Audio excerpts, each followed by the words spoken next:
Dr. Eric Kelly III and a host of phenomenal speakers from all around the globe for this 7-day virtual event that you don't want to miss.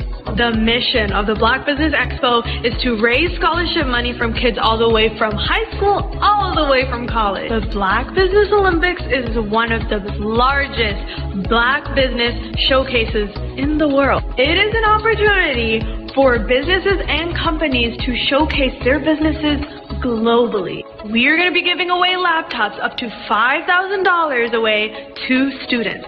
Again, I'm Olivia Appleberry, the founder of 2 Cents Finance and one of the speakers for the expo. I am so excited to see you there. For more info, go to www.blackbusinessexpousa.com or call 919-308-9090 and hope to see you there. I am Black Business. From the moment I wake until the time I sleep. Yes, I am Black Business. I am Black Business. Tell me, are you Black Business? I am Black Business.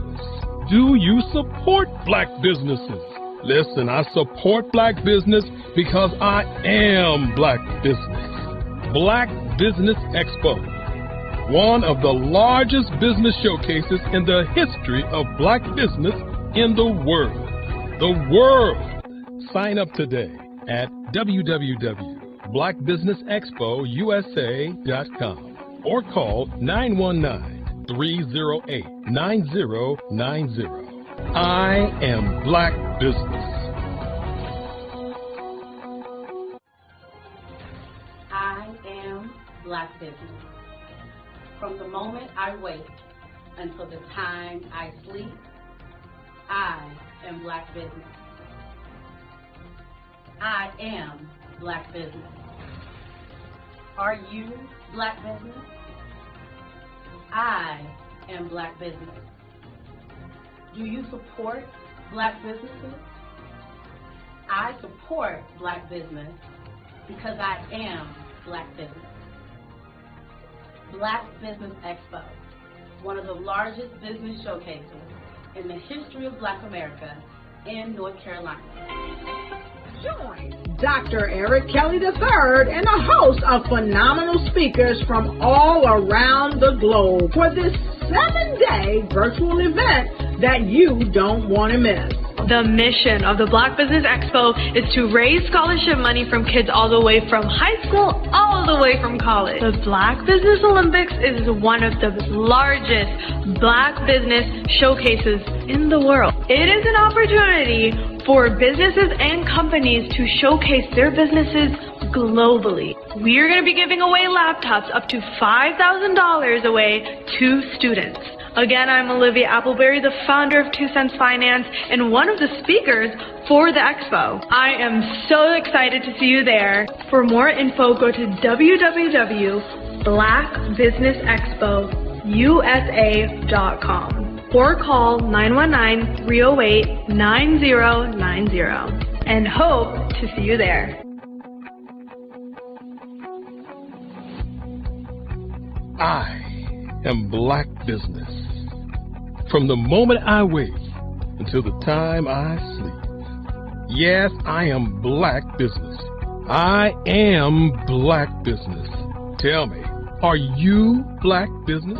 Black Business Expo, one of the largest business showcases in the history of Black business in the world.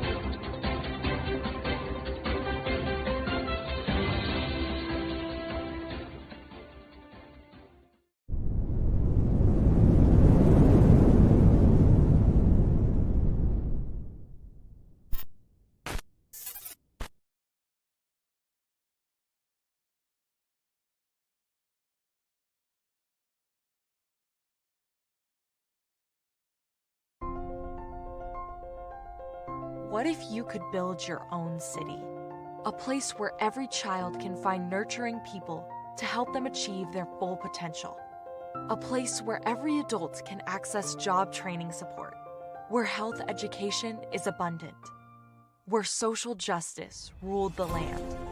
A place without limitations. Welcome. You have arrived at STEM City, USA. It is what every city should be. A safe and trusted community where you find people and resources to help you become everything you are and beyond. STEM City is unlike anything you have ever experienced. It is a digital twin of the world around you, only better. STEM City is about energy and soul renewal. It is more than a digital world. You can almost feel the power of live cultural events, music, and theater. STEM City promises a better future for children with caring mentors and hands-on activities with dedicated tutors to support our youth. STEM City is your passport to a healthy lifestyle with weekly events addressing our community's many issues. STEM City is your financial well-being with helpful information on wealth management, career advancement, job training, and so much more. STEM City is the community you deserve. It is the city where your dreams can come true. STEM City USA, a place in the sky that is accessible to all who reach for the stars.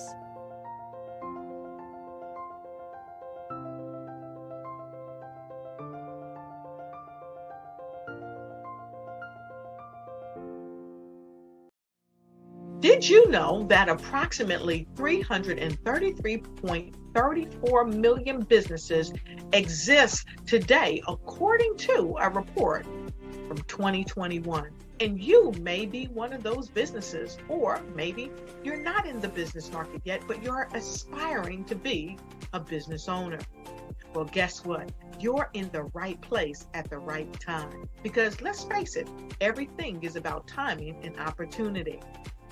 Hi, my name is Dr. Lotus Richey, and I'm the CEO and founder of the Lotus Richey Coaching and Consulting LLC, along with the Lotus Richey Ignite Show. 15 minutes of success with Dr. Lotus Richey, as well as books to boom your business and bring who you are. And today, I want to bring this amazing message to you about the Black Business Network and the Black Business Olympics. See, the Black Business Network and the Black Business Olympics is designed to help people just like you, that's right, that look like me, to take their business to the next level. Not just in your front yard or your backyard, but globally. The Black Business Network and Black Business Olympics is designed not to just help you survive, but to help you thrive.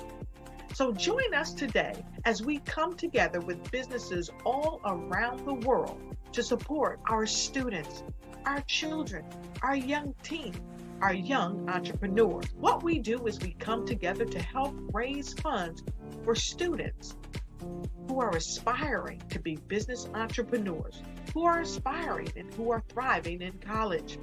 We endow them with a wonderful opportunity to gain scholarship of either a laptop or several thousands of dollars.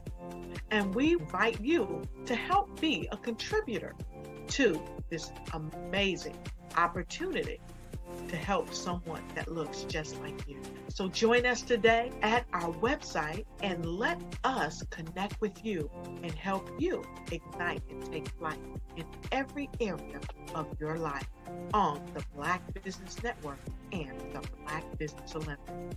I'll see you on the other side.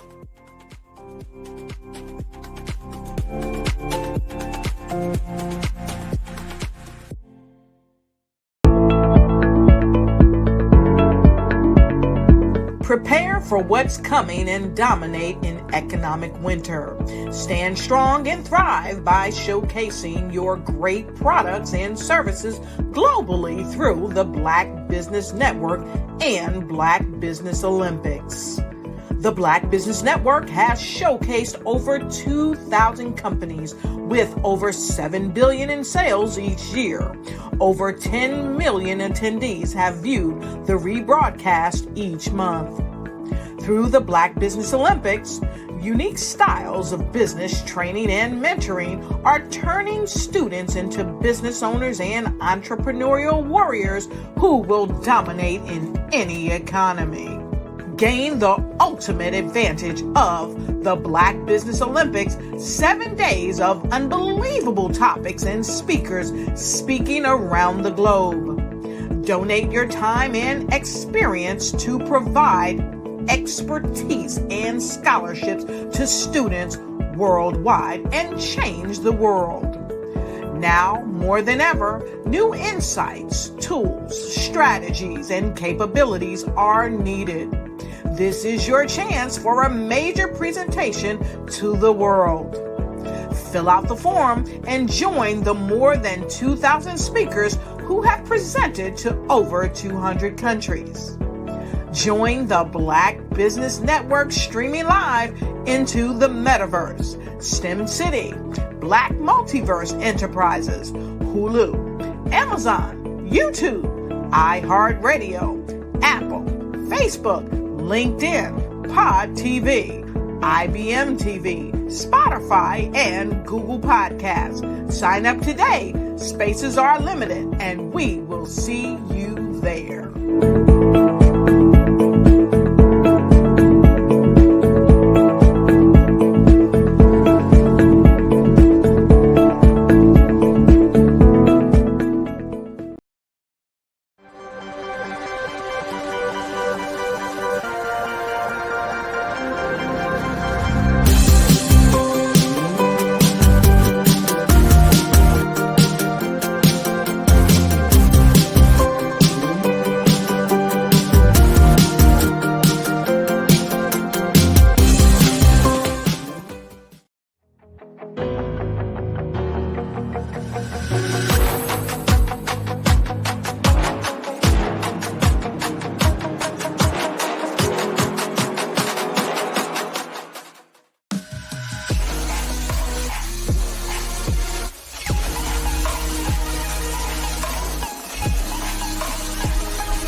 Are you a forward-thinking entrepreneur or business owner?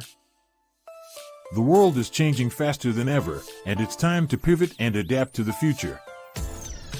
Hello LLC is here to help you do just that. Hello stands for helping enterprises leverage leading-edge optimizations.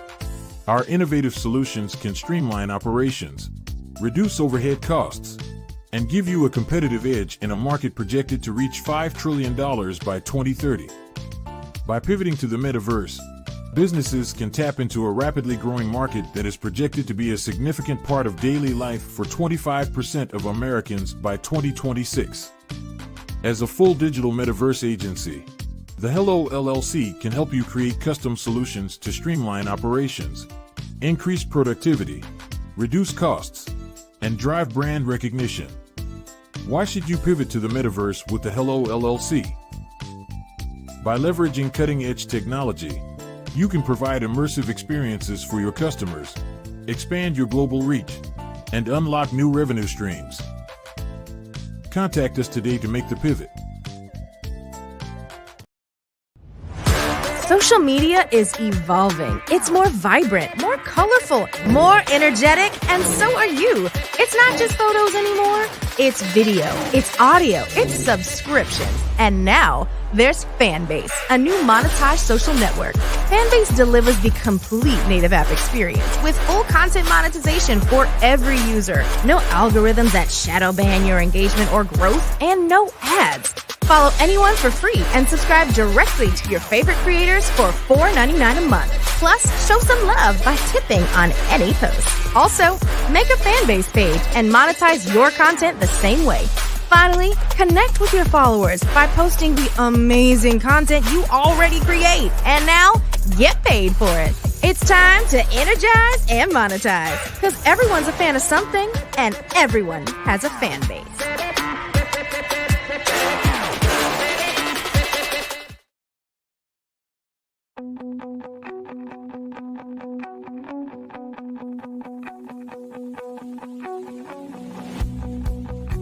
I am Black Business.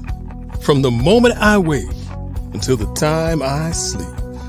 Yes, I am Black Business. I am Black Business. Tell me, are you Black Business? I am Black Business. Do you support Black businesses? Listen, I support Black business because I am Black Business. Black Business Expo, one of the largest business showcases in the history of Black business in the world. The world! Sign up today at www.blackbusinessexpousa.com or call 919-308-9090. I am Black Business.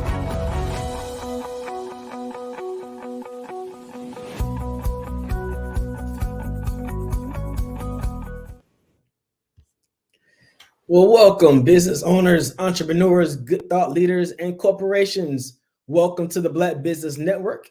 My name is RJ Stevenson. I'm the CEO and founder of Creative Concepts Production and Design, and I am your business moderator for this evening on the Black Business Network.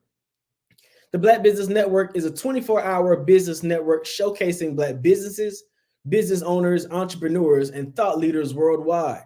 We have speakers from North Carolina, Singapore, Japan, London, and cities all over the United States. The Black Business Network is a global community sharing its business knowledge to empower, inspire, and educate businesses about business. This evening's first speaker is Marak Hicks. Marak Hicks is a talent acquisition consultant, CEO, and founder of Miracle Recruiting. She's worked with companies ranging in size from 30 to over 1,000 employees and well-known tech companies like MongoDB, Palantir, Hinge, and OneDrop, and has rolled out recruiting processes, HR programs, and company policies, onboarded new hires, and created DEI programs. Her passion is recruiting in HR, while her focus is working with tech startups and helping smaller companies scale. What drives Marak is her love of people and watching them grow and be successful at the companies they join. She wants to ensure that all people feel included in workplace cultures. Across the board, she has found these three things consistent. The experience of your candidates and your employees is paramount, and diversity, equity, and inclusion are not just trending topics, but help shape organizations and cultivate environments where all people can thrive and feel supported in today's world. Black Business Network, why don't you welcome to our stage, Marak Hicks. Hello.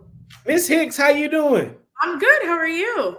I am doing amazing this wonderful evening. Thank you for joining us here as a speaker on the Black Business Olympics. We're glad to have you with us. Of course. Now listen, I'm interviewing you in a fireside chat today. I hope that's all right. I got my list of questions in front of me, and I'm ready to just get into what makes Marak Hicks tick. You ready for this? Already. Shoot.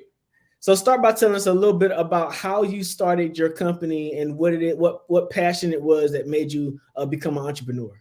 Sure. I started my company back in 2019 after working with a couple of larger organizations and really helping them grow and scale. And from those experiences, I saw what was important about not only having diverse HR and people-related staff, but also the importance of implementing those programs within organizations, because it creates it can create a disproportionate experience for your employees depending on what you are offering to your team and what your team's diversity breakdown is. So I decided, startup organizations, this tends to be a huge market for, just because when you're growing and you're scaling organizations from 20 or 15 people to 200 or 100, it normally doesn't become a thought to be thinking about hiring diversely, to having these programs, until they hit about 99 employees, realize that they need to file an EEO, they need to be having EEO questions on their applications. And so as a result of that, getting in early, if you get in on the ground level, you can really create and scale your organizations diversely. So after having those experiences, I decided to start my own business. I think entrepreneurship has just generally been around me for a really long time. My mother is an author, award-winning author, writer, business owner, who's also spoken on the network before. Her name is Eartha Watts Hicks. And have a number of different family members and friends and relatives who are entrepreneurs themselves. So as a result of that, I think that's where the passion started. And the idea came for me to kind of go out on my own. So I love hearing human resource people talk about what they do, because they start using these acronyms that nobody else knows anything about. And y'all be like A, B, C, D, E, F, G, H, I, J, K, L, M, N, O, P, right? How is it that you were able to sort of get used to the industry, learn the nomenclature, and be able to be viable enough to start your own business in that space? Sure. I would say I think I'm a big proponent in having a mentor or someone who can actively guide you, who has experience in the field that you're in. I think it's paramount. That's the first level. And part of that also means doing the research, finding out information, staying connected to other people who are in the industry so you can figure out how to solve certain problems, which is a good question. So I typically will do that through communities that I'm a part of. Some of them would be like resources for humans, et cetera, right? Communities for HR professionals is another way that I can say kind of my experience kind of got brushed up on outside of just working on the job and kind of getting the experience firsthand. Finally, I would say, it's ironic because we do have a number of different acronyms in the industry. So typically when I'm speaking to clients or anyone else, I'm very, very adamant about making sure that people are aware of what all those acronyms mean. They should be somewhere written down so that way new people can actively figure out what they are and what they mean. So that's typically how I would do it.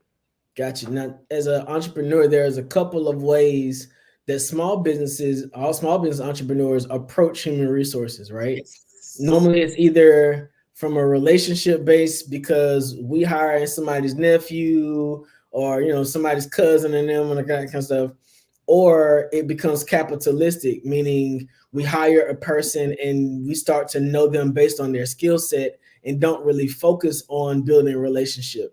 Right. How do you suggest a person who is a business owner approach employing individuals? Should it be relationship based? Should it be capitalistic based? Should it be something in between?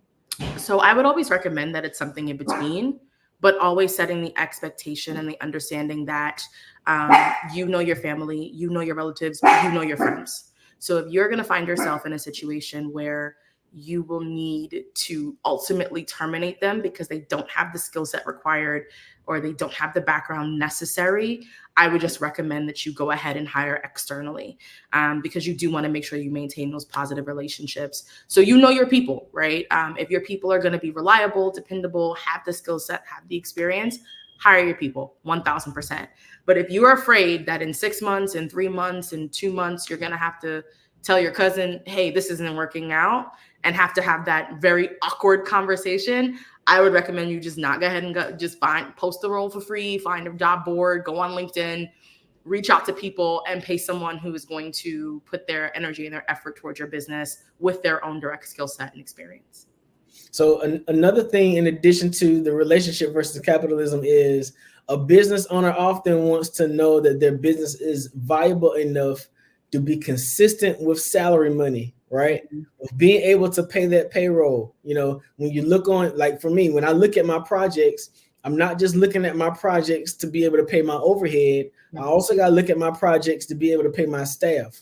Yep. And a lot of businesses don't scale into employing other people because they can't find a way to be sure that they can be consistent with the payload, right?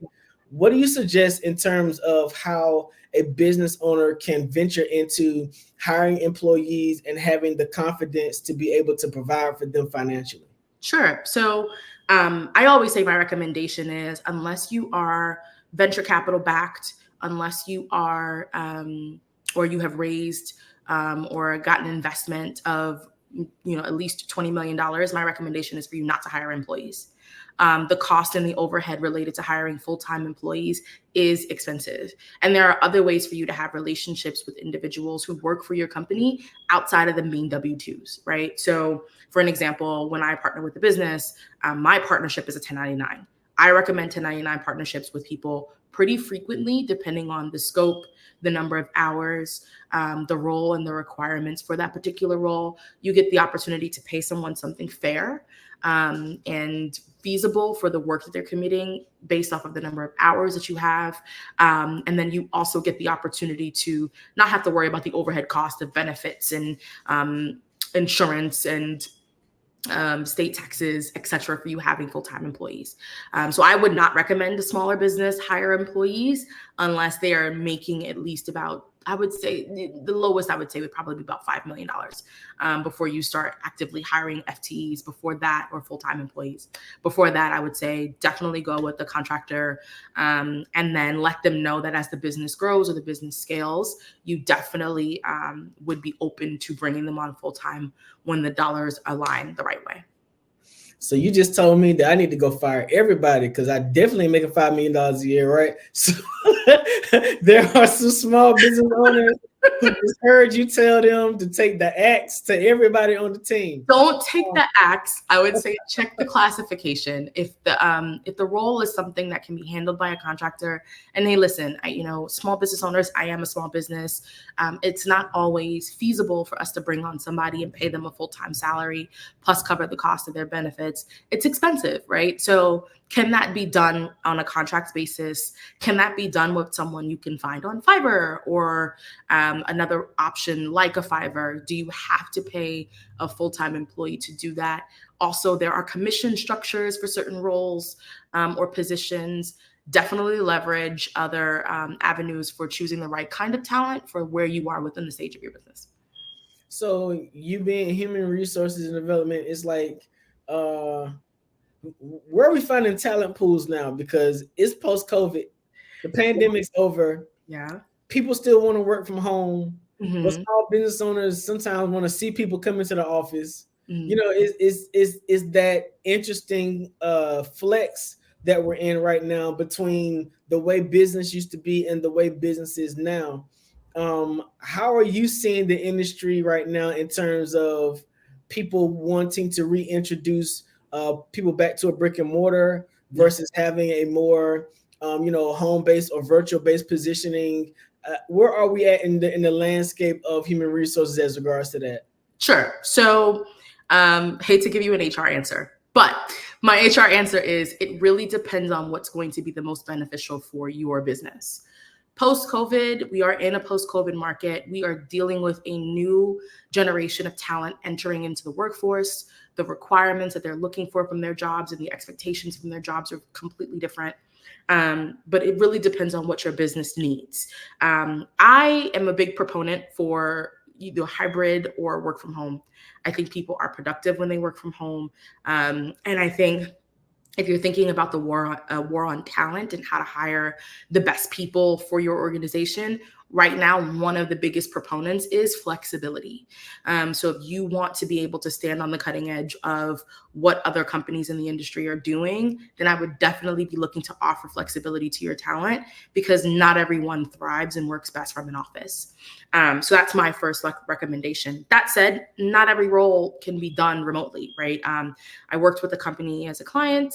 They were building a biosensor, which is a glucose monitor. They were in the process of developing that glucose monitor.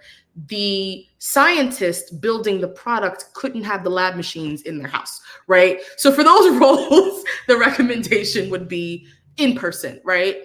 And making sure that you're creating environments that are as safe, that are creating positive experience for those employees because they do have to get up, and that your compensation packages align to attract talent to want to go into the office. Are you covering commuter benefits? Are you giving them lunch once a day or once a week in the office? What does that look like, right? Make your packages attractive. But post-COVID, some people are looking to get back in the office. Other people are not. So you have to figure out what's most important to you for your business, for your culture and your company's culture, to make sure that you can actively be standing on the cutting edge and meeting talent where they are, and offering as much flexibility as possible. Now, during COVID, we saw a lot of companies start employing technologies that tracked employees' time, tracked keystrokes, because they were realizing that people were at home having a little bit more balance of home than they were of work, and not as productive. Like people were trying to figure out, how do I work all day and the kids are here and the dog is in the living room with me and my spouse is trying to get my attention. It was like, people had to learn how to do that. And then with having a graduating class this year of kids who never graduated from high school, never walked across the stage, they're just walking across the stage now. I mean, having workplace skills is something that people don't just come along with these days, right? So how are companies now employing technologies, or what methods are they using to ensure that they're getting their money's worth out of the people who are working remotely? Sure. So I have seen all sorts of things. I've seen companies track emails. I've seen companies track clicks, activity, and how active they are in internal communication tools. There are a number of different ways that companies can actively track that information. That said, I think what's most important to me is the experience of the company and the employee. I consider myself as an HR professional. I always say that I'm the marriage counselor between the employee and the company, right? That is my job. I come in, I help you guys meet in the middle and figure out what makes the most sense. So while I do believe that there are tools out there that can be leveraged to track whether people are actively working, my first thought is, if you create a culture where you show your employees that you don't trust them, you won't retain them. And hiring talent is expensive to hire. It's a longer process. And right now, though we're in a space where there are a number of people open to finding work and looking for opportunities based off of the layoffs that have happened in the last 2 years, the feedback that former employees leave about your organization is paramount in how people look at your company, right? So I think that if you want to create an environment where people are autonomous and they can do their work to the best of their ability and show up, you will ultimately keep your employees longer. So that way you don't have to worry about backfilling employees, which is expensive, right? Turnover is expensive. So rather than creating a culture where someone needs to be super anxious about them going to the bathroom in the middle of the day, figure out what's causing you to feel super concerned about whether or not people are working. Are you seeing a dip in performance or output? Are you seeing a dip in people showing up, or the way that they're showing up to their meetings? Ultimately, these are all people. These are conversations that can actively be had. And if you feel that someone is not honoring the honor system that you are providing for the rest of your employees, and they're probably not the right fit for your company. And you can actively figure out the best ways for you to transition those people out of your organization, so you're not ultimately bringing down the active people who are working well. So that would be my recommendation in that. I think in addition to that, when we talk about skills, right, and these new hires coming into the market and the workplace and having never graduated this is their first time graduating, right? Or they have done a whole bunch of work on the internet, right? They haven't been in classrooms for very long. They haven't had in-person interactions for very long. And now they're being released onto the job market. Just understand that every set of graduating students who are coming into the workplace need to be adjusted or acclimated to the workforce. And so the same mistakes that I made when I was graduating from college is the same mistakes that people made 20 years before me, right? So there's a level of patience and grace that goes into hiring new grads, and just keeping that kind of in mind as well. So this is the Black Business Olympics. Yeah. So what we drill down on is our experiences that are unique to Black businesses. Sure. By and large, would you say that Black hires that are coming into industries are better prepared, or are they suitable in comparison to our white counterparts? Like, I remember back in the day when I entered the workforce, it was always said that we had to be above and beyond, 2 times better and more productive than our white counterparts. Yeah. Are we still there today, even with DEI and all those kinds of programmings? Are black young people in the workforce being prepared at the same rate as white counterparts? So yes and no. It's not a clear answer. I can say yes, because I think that these schools and the institutions that our students are going to are actively preparing them for what the workforce looks like, and that they can understand how to send an email, they understand accountability, they understand the way to interact with business in professional settings, etc. So I think from that regard, yes, they are prepared and they are well prepared for the opportunities. Where I say no is I'm a graduate from an HBCU. I went to the nation's first degree granting institution, Lincoln University, needed to say that. But what I can say is I don't think that Lincoln or other HBCUs prepare you for experiences where you are going to be the only. There's a huge wave of diversity, equity, and inclusion. I've seen diversity, equity, inclusion, and belonging. I've seen all sorts of acronyms to basically explain that programming that happens within organizations. But the reality is that not every company is focused on hiring diversely. And so if you are the right person for the role, there isn't a world where coming from a historically Black college prepares you to be the only Black person in the building, needing to face the preconceived notions of a bunch of other staff of other races.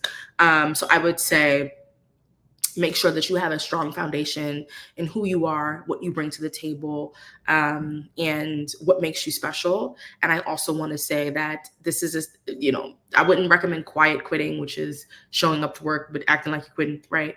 But I would say that don't settle. And if you are not experiencing what you need from an organization, there are other companies out there that can give you what you need. And I say that because ultimately, it does mean not just that we need to be 2 times better, but it does mean that when you are the only person of color, the only Black woman, the only Black man in an organization, you are fighting the preconceived notions of however big your company is. And that's not an easy task. And it puts you in a situation where you feel like you need to be the voice, and it is not your responsibility or your obligation to be the voice of an entire community because people didn't take the time out to do their research and find out information on their own. So if that's where you are and what you're feeling or experiencing, I would say it's time for you to look for organizations that have more people who look like you, or mention programming to support people. I would also recommend looking at these companies, organizations, and the diversity breakdowns, asking for them in your interview process. So that way they know it's as important to you as it should be to them. You can pretty much look at every organization and see their executive team on their website. You know exactly what you're walking into. So just being cognizant of those things when you're joining an organization, before joining the organization. And if you're there and you're not comfortable, you're not experiencing a positive experience, I would say it might be a good opportunity for you to look for other roles. That's my recommendation. So I graduated from undergrad in 2002. Sure. It's 2024. Yeah.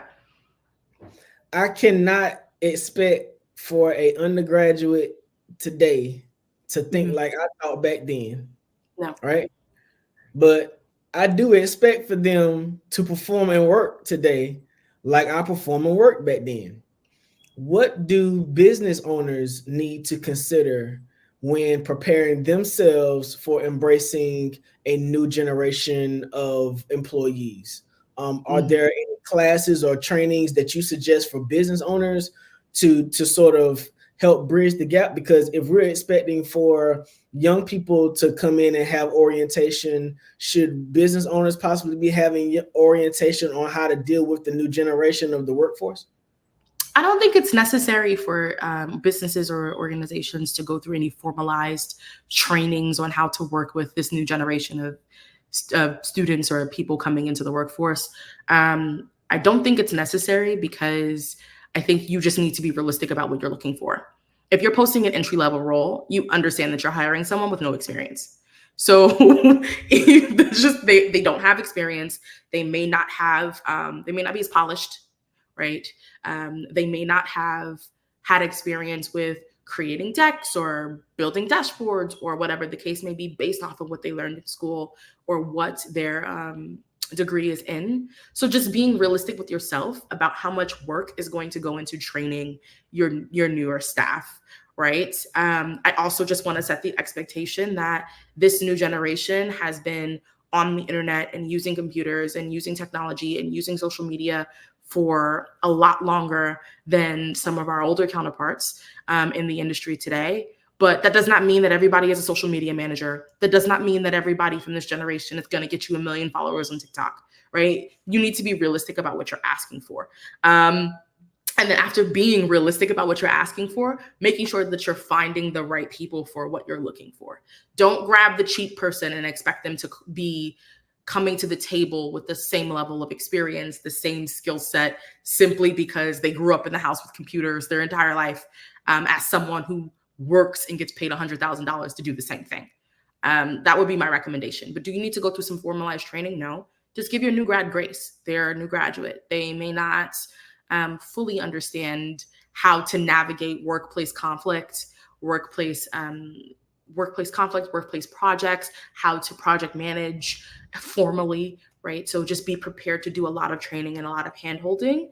I personally love new grads. I think that they're fantastic as long as they show that they're hungry and they're looking to learn something.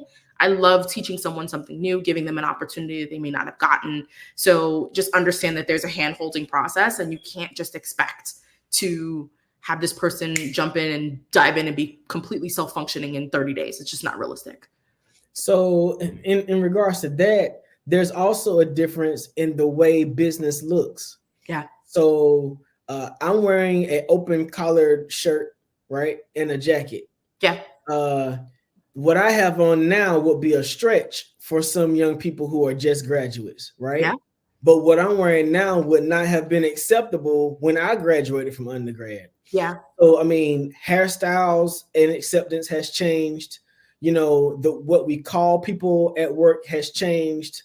You know, we operate under pronouns now. Yeah. You know, there's a whole nother line of what is acceptable and what is not acceptable.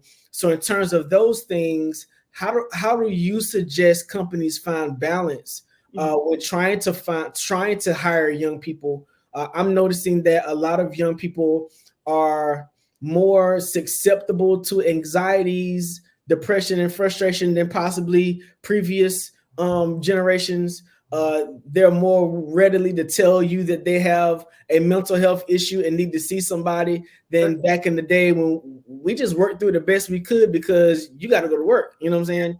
Yeah. How has that balance been as people have embraced this post-COVID workforce for companies to feel like they're getting their investment out of their workforce, or are they feeling like they're having to make more provisions for employees now? Sure. So first, let me just say it's important for you to make sure that you're keeping up to date with your state's or local laws, because there are a number of acts that are passing in these different states that make it illegal for you to discriminate against someone based off of their hair, right? So just being mindful of that, right? Back in 1980, 1990, you know, people were discriminated against for having locks, braids, etc. Today, in certain states, it's completely illegal. So I would say just make sure that before you are looking to make a step to make a comment about something like that, someone's appearance, to be sure that you are within legal standing to do so. That's the first level. Second, I think that you know, we are dealing with a different generation of people. We're dealing with a generation of people that have been thoroughly supported and have had their hands thoroughly held with technology thus far, right? And I'm showing my age a little bit, but I did grow up in a household when we got the first computer and had dial-up. So it's a very different experience for me than it is for someone who is 21 coming fresh out of college. So what I can say is the best thing that an organization can do before they even start having the conversation about hiring talent and how can they get their money's worth based off of the people that they're hiring is to create create your culture by defining your company's values and your company's mission. Because you'll start to realize once you define what those things are for yourself and your team, that a lot of things that seem like they're important don't actually matter. You know, I have a podcast that I've started called HR in Leggings because I'm infamously running around somebody's office in leggings. That's just me. I'm like, hey, I'm here. I'm HR. I got Ugg boots on. It is what it is. We're here today.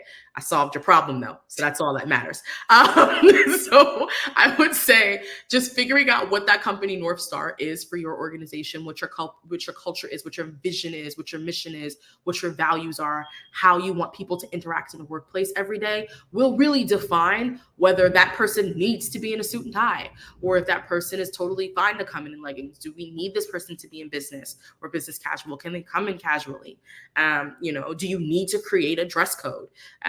I've been featured in an article, I believe, with Marie Claire talking about dress code in the workplace. And one of the things that came up is like, not every organization cares about what you wear. Just please don't show parts. I don't want to see parts.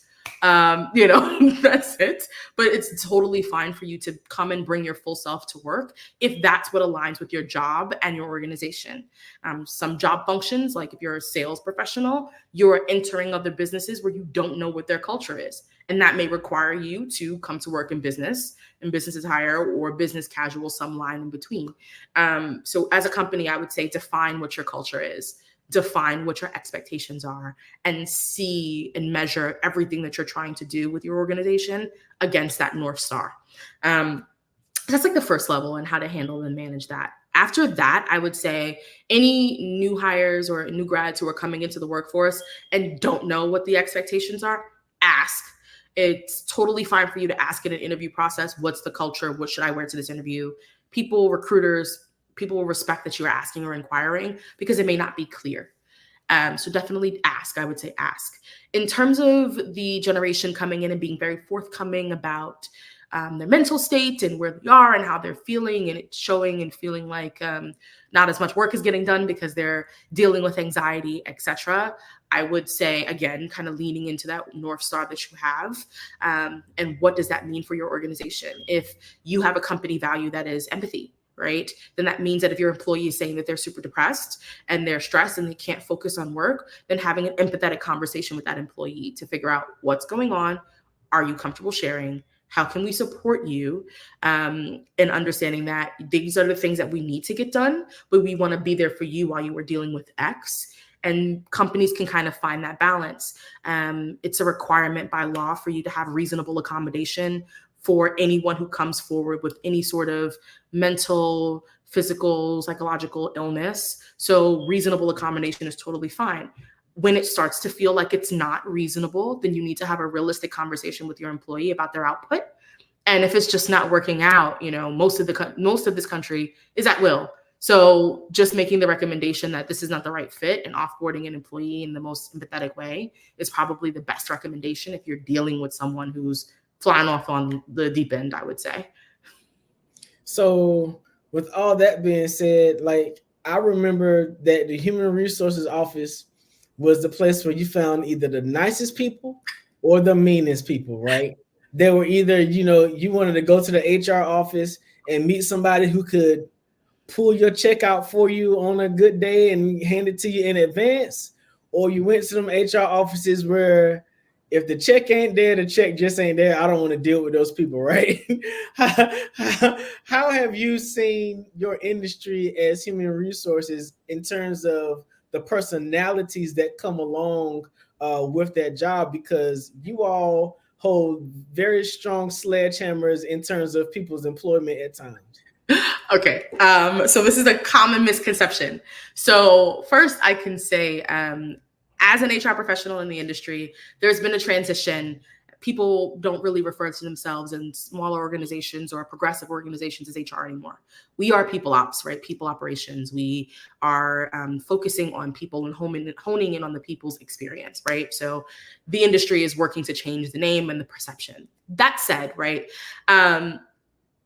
Like I said at the beginning, HR is or people ops is your marriage counselor.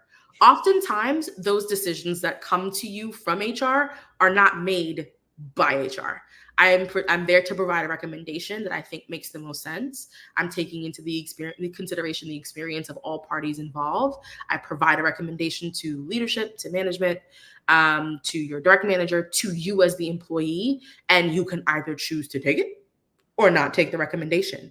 But do I personally show up on Friday looking to fire you? No, I don't personally show up on Fridays to fire you, or I am not actively looking to write you up, hand you a pink slip, put something in your employee file. I don't have the passion to do those things, right? Ultimately, I'm often given that guidance by someone else. And if someone comes to me, if a leader comes to me and says, hey, we need to fire Joey, my first question is why? Does this make sense, etc.? Why are we firing him? What happened? I will provide every possible reason as to why you shouldn't terminate someone before we get to a term. Not because I personally go out of my way to save people who should be fired, but I want to make sure that you are sound in your decision before you have me jump into a call to go terminate Joey. So ultimately, I can say that the power in the sledgehammer doesn't lie with me or anyone in HR. We are not actively showing up to make people's lives miserable. I don't care if you come into the office. That is not my decision. The CEO wants it to be hybrid or back in office. So I got to figure out how to make this work for all parties involved. I said no all the way to the end and said, hey, I said no. Now you said we doing this, so I'm riding your train, but just understand I'm in the back saying no, right? There are a number of HR professionals who do the same. So I would say no, we don't show up that way. But within the industry, people are really thinking about employee experience and how to make sure that we're retaining talent. And those are the things that we're actively focusing on today, and providing the best experience for people so they can show up and bring their best self and their best work to work every day. So as much as you can, yes, can you share about an experience where you had an irate employee and how you dealt with it?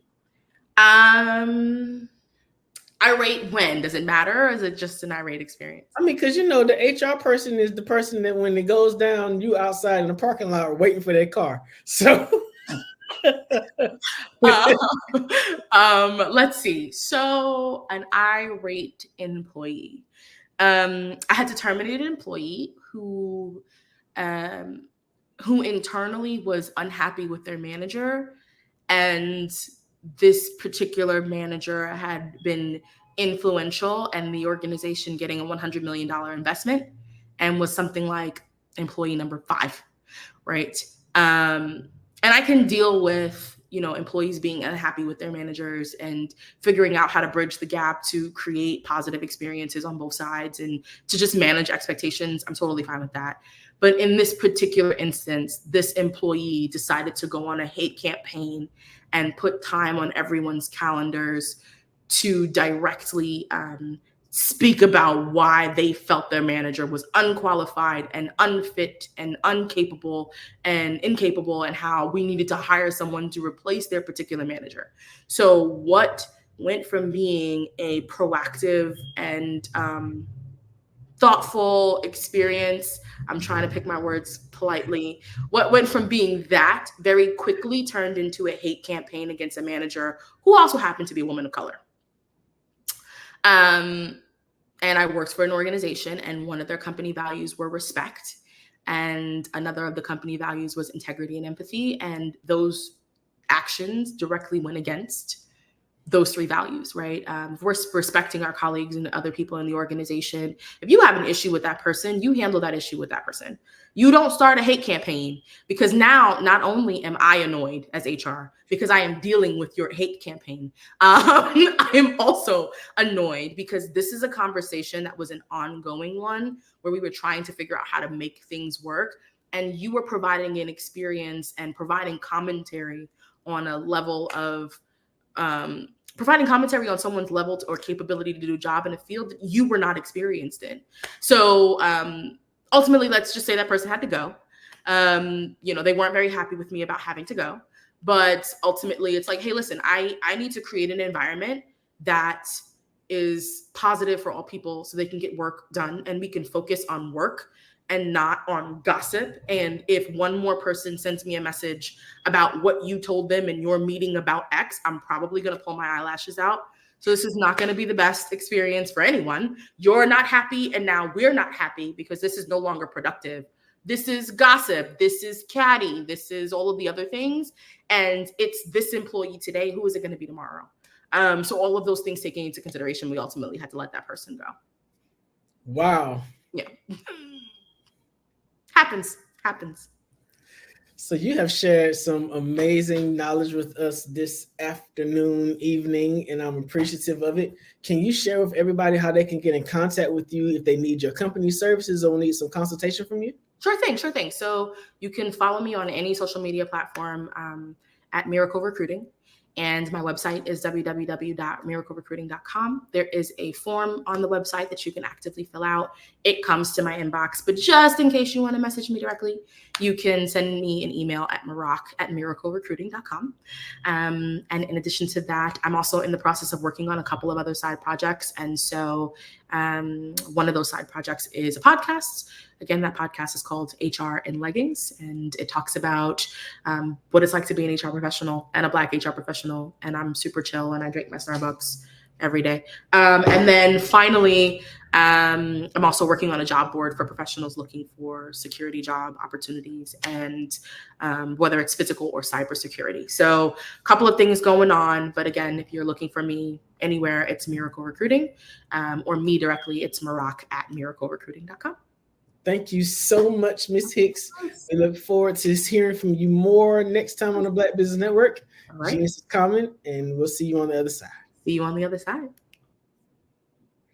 Listen, what an amazing interview session we had with Maroc Hicks of Miracle Recruiting. You should really reach out to her if you're having some human resources or people experience issues in your business or company. The Black Business Expo's mission is to raise funds for high school seniors going to college or K-12 entrepreneurs. The expo is a fundraiser for students. You may go to www.blackbusinessexpousa.com to donate to the scholarship fund, or use the cash app that's on the screen below, $BBXUSA. Our goal is to give laptops and up to $5,000 to 10 students. Students can register online at www.blackbusinessexpousa.com. Every dollar counts, so we want to remind you to donate to the scholarship fund. Let's thank the Black Business Expo USA sponsors from May 2024: NC100, Moody Capital Partners, Suede Soul, Lotus Roche Coaching and Training, Carolina, Virginia Minority Supplier Development Council, Step Management, Barbara H. Smith, LLC, Margin McLean Foundation, Incorporated, Genius is Common, Earth Essentials, Tony Curtis Company, Creative Force Studios, Lee Entertainment, Artistic App Design, and of course, the Black Business Expo USA. Genius is Common, and I'll see you on the other side. Hello, I am Dr. Eric Kelly III, the visionary strategist and founder of the Black Business Olympics. I invite you to showcase your Black-owned businesses on the Black Business Network global stage. The Black Business Olympics is a global Black Business Network platform that propels Black-owned businesses into the international spotlight. By showcasing your business on the Black Business Olympics platform, you can reach a worldwide audience of potential customers, partners, and investors. You can also establish yourself as a thought leader, an expert in your field, attract lucrative partnerships, and more speaking engagements. In addition, the Black Business Olympics platform provides a valuable opportunity to connect and collaborate with like-minded entrepreneurs and business professionals from around the world. This can lead to new business opportunities, ideas, and relationships. Finally, by sharing your story and expertise on the Black Business Olympics platform, you can inspire and empower others. This is a powerful way to make a positive impact on the world and leave a lasting legacy.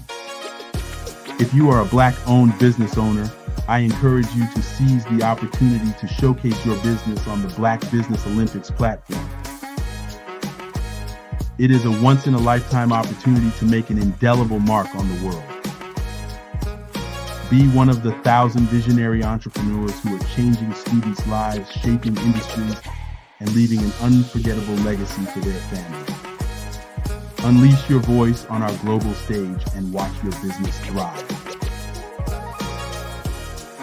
Black Business Olympics is one of the largest Black business showcases in the history of Black business in the world. Yes, the entire world. Just give me a call today at 919-308-9090.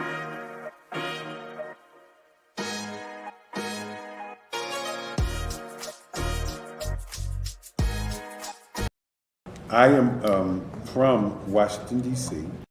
but I was raised in Durham, North Carolina.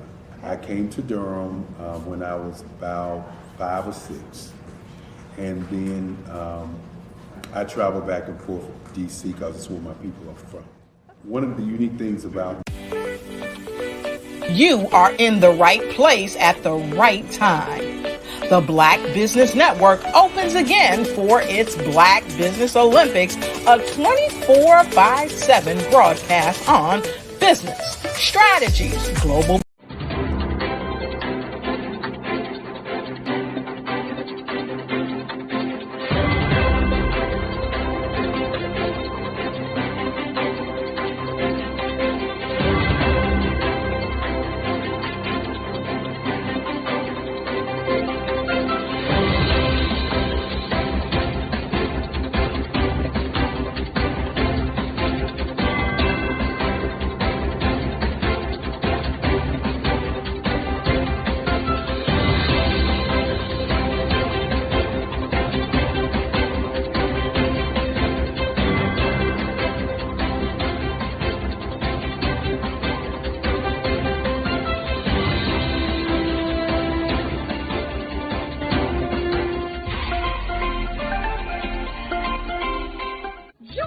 Dr. Eric Kelly III and a host of phenomenal speakers from all around the globe for this 7-day virtual event that you don't want to miss.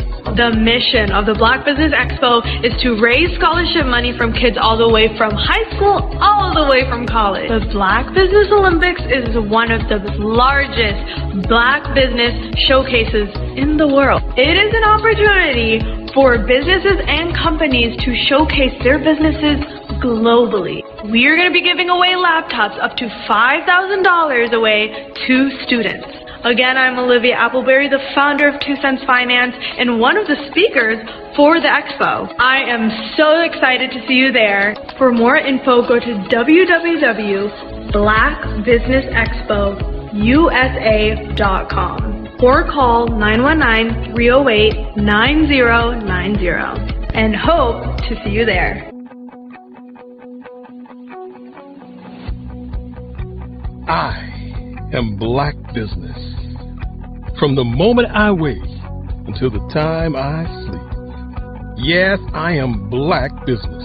I am Black Business. Tell me, are you Black Business? I am Black Business. Do you support Black businesses? Listen, I support Black business because I am Black Business. Black Business Expo, one of the largest business showcases in the history of Black business in the world. The world! Sign up today at www.blackbusinessexpousa.com or call 919-308-9090. I am Black Business. I am Black Business. From the moment I wake until the time I sleep, I am Black Business. I am Black Business. Are you Black Business? I am Black Business. Do you support Black businesses? I support Black business because I am Black Business. Black Business Expo, one of the largest business showcases in the history of Black America in North Carolina. Join Dr. Eric Kelly III and a host of phenomenal speakers from all around the globe for this 7-day virtual event that you don't want to miss.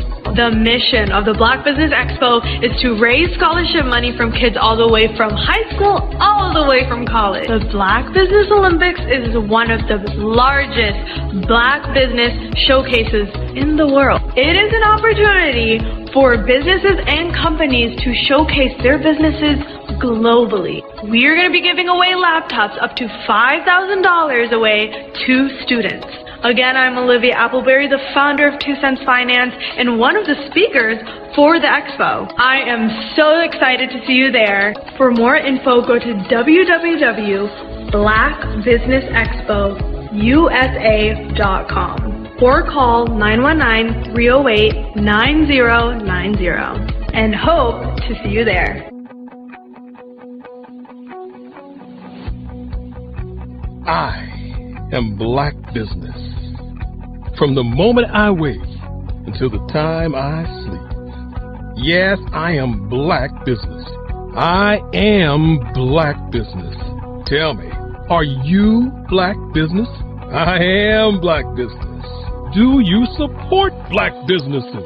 Listen, I support Black business because I am Black Business. Black Business Expo, one of the largest business showcases in the history of Black business in the world.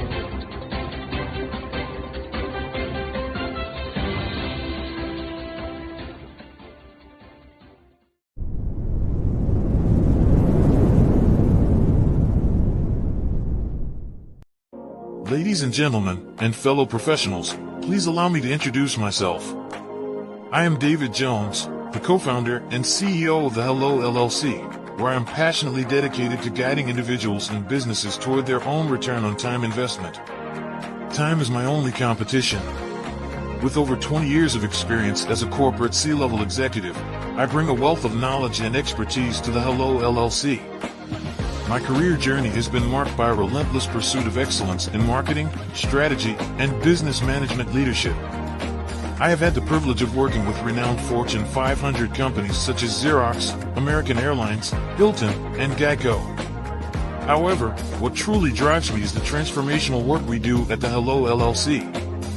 We are pioneering a new approach to business in the metaverse, where we empower businesses and individuals to build strong foundations, automate their processes and systems, while thriving in the ever-evolving digital landscape. More than just a 3D digital marketing agency, the Hello LLC is truly a community built on love, kindness, and integrity. We want more for you than from you. As I often say, collaboration is the new competition. In an era where time is the most precious commodity, I am here to guide you toward your own return on time investment, because if time was sold in stores, it would be sold out. With a deep commitment to excellence and a strong belief in the power of community, I don't just lead a company, I lead a movement into the future of business. Ladies and gentlemen, it is both an honor and a pleasure to be your guide on this remarkable journey. I am David Jones, and together, we will embrace a future marked by success, collaboration, and the transformative work we do at the Hello LLC. Hello stands for helping everyone live life optimally. So, let's make that pivot together and start living life optimally today.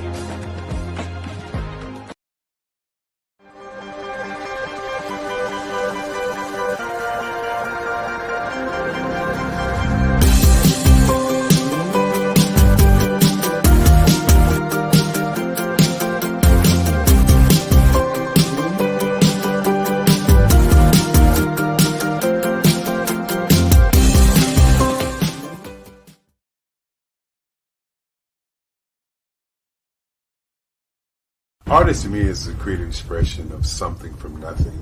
You know, it explodes onto the canvas, or it explodes on in my work.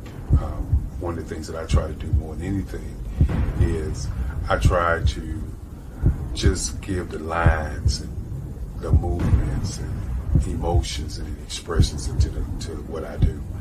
Art really means to me a chance to express how I feel deep down inside. Most of my art begins as a thought that I might have, you know, whether it's sports, whether it's history, whether it's a woman or a man. It pretty much starts as an idea of thought before I get into the actual image of what I'm going to draw. I do a lot of historical pieces. I was a history minor in college, and I love to do history pieces. And a lot of times I'm thinking about history, and then I try to make that history impact you as you look at it. That's one of the reasons I do pictures so large. People ask me, why do I do the pictures so big? And I tell them, I want the piece to impact them as they're looking at it, to kind of dominate them, dominate their space. And most of my pieces I try to do off page. I don't try to do anything that's going to be in those four corners or in a square. And I want your imagination to be a part of the piece that you're looking at.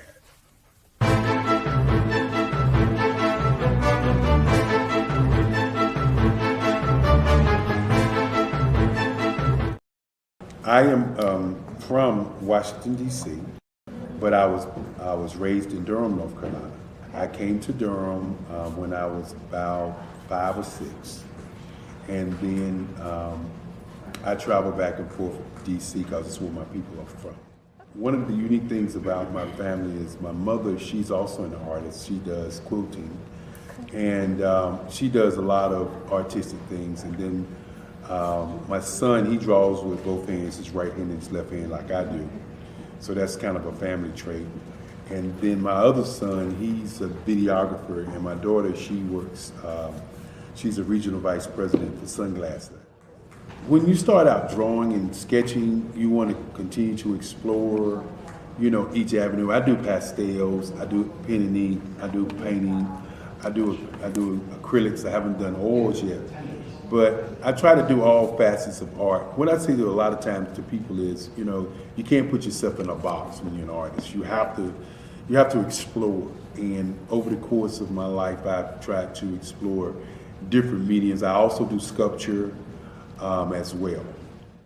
I choose my subjects by the intensity that they have in their faces, or the intensity that somebody is moving, because I do more than portrait drawings. I also do I do abstract, and then I do figurative drawing also. Well, what happened in this particular show is that I started out trying to come up with something that would be a little bit different than what everybody else is doing. So I was working on a Barack Obama show, and they wanted me to do some paintings of Barack. And so what I did was, because of the deadlines, I kind of did it kind of fast. And then I realized when I was doing it fast, I enjoyed it. And so then I started doing other pieces the same way, and I started to enjoy those pieces also. And so I came up with this particular style, and it's a style of lines and colors. And what's interesting is that when I was in college, I did a show called Lines, Colors, and I talked about the boldness of the blacks, the hotness of the whites, and this is how this has come about, later on in my life. And the colors comes from a lot of the entertainers that I work with, where they wear different colors. They don't wear, your plain reds or your whites. They wear different colors, and so that's also another piece of what's giving me the colors. The subtitle of this show is Faces That Speak Life. That's real critical. Faces that speak life. Each one of these pieces is a life source and a life energy that's being put on display for people that are looking at them. I always say in terms of my art, it's not important that I draw them. It's important what you get out of what I draw. I don't try to just draw it because you like it. People wanted me to do prints. I didn't do prints.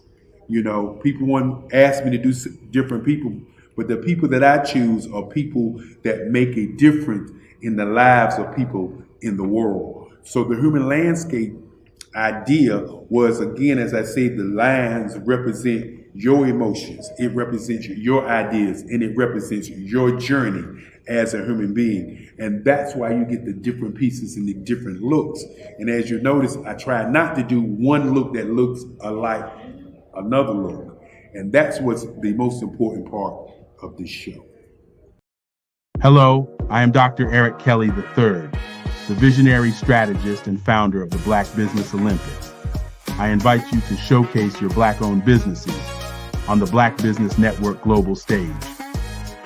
The Black Business Olympics is a global Black Business Network platform that propels Black-owned businesses into the international spotlight. By showcasing your business on the Black Business Olympics platform, You can reach a worldwide audience of potential customers, partners, and investors.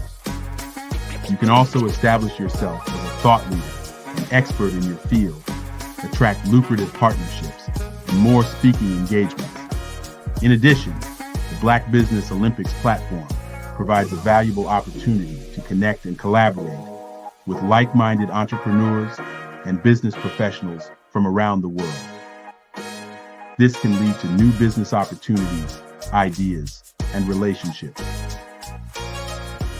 Finally, by sharing your story and expertise on the Black Business Olympics platform, you can inspire and empower others. This is a powerful way to make a positive impact on the world and leave a lasting legacy. If you are a Black-owned business owner, I encourage you to seize the opportunity to showcase your business on the Black Business Olympics platform. It is a once-in-a-lifetime opportunity to make an indelible mark on the world. Be one of the 1,000 visionary entrepreneurs who are changing students' lives, shaping industries, and leaving an unforgettable legacy for their families. Unleash your voice on our global stage and watch your business thrive. Black Business Olympics is one of the largest Black business showcases in the history of Black business in the world. Yes, the entire world. Just give me a call today at 919-308-9090.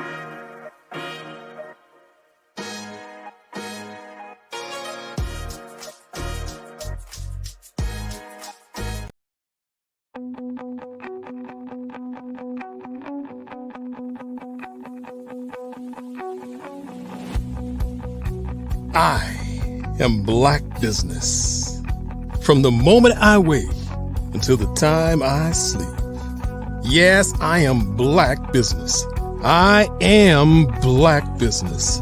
Tell me, are you Black Business? I am Black Business. Do you support Black businesses? Listen, I support Black business because I am Black Business. Black Business Expo, one of the largest business showcases in the history of Black business in the world. The world! Sign up today at www.blackbusinessexpousa.com or call 919-308-9090. I am Black Business.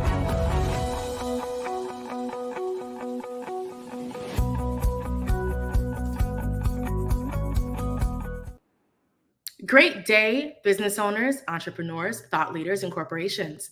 Welcome to the Black Business Network. My name is Marak Hicks, founder and CEO of Miracle Recruiting, and I am your business moderator for this evening on the Black Business Network. The Black Business Network is a 24-hour business network showcasing Black businesses, business owners, entrepreneurs, and thought leaders worldwide.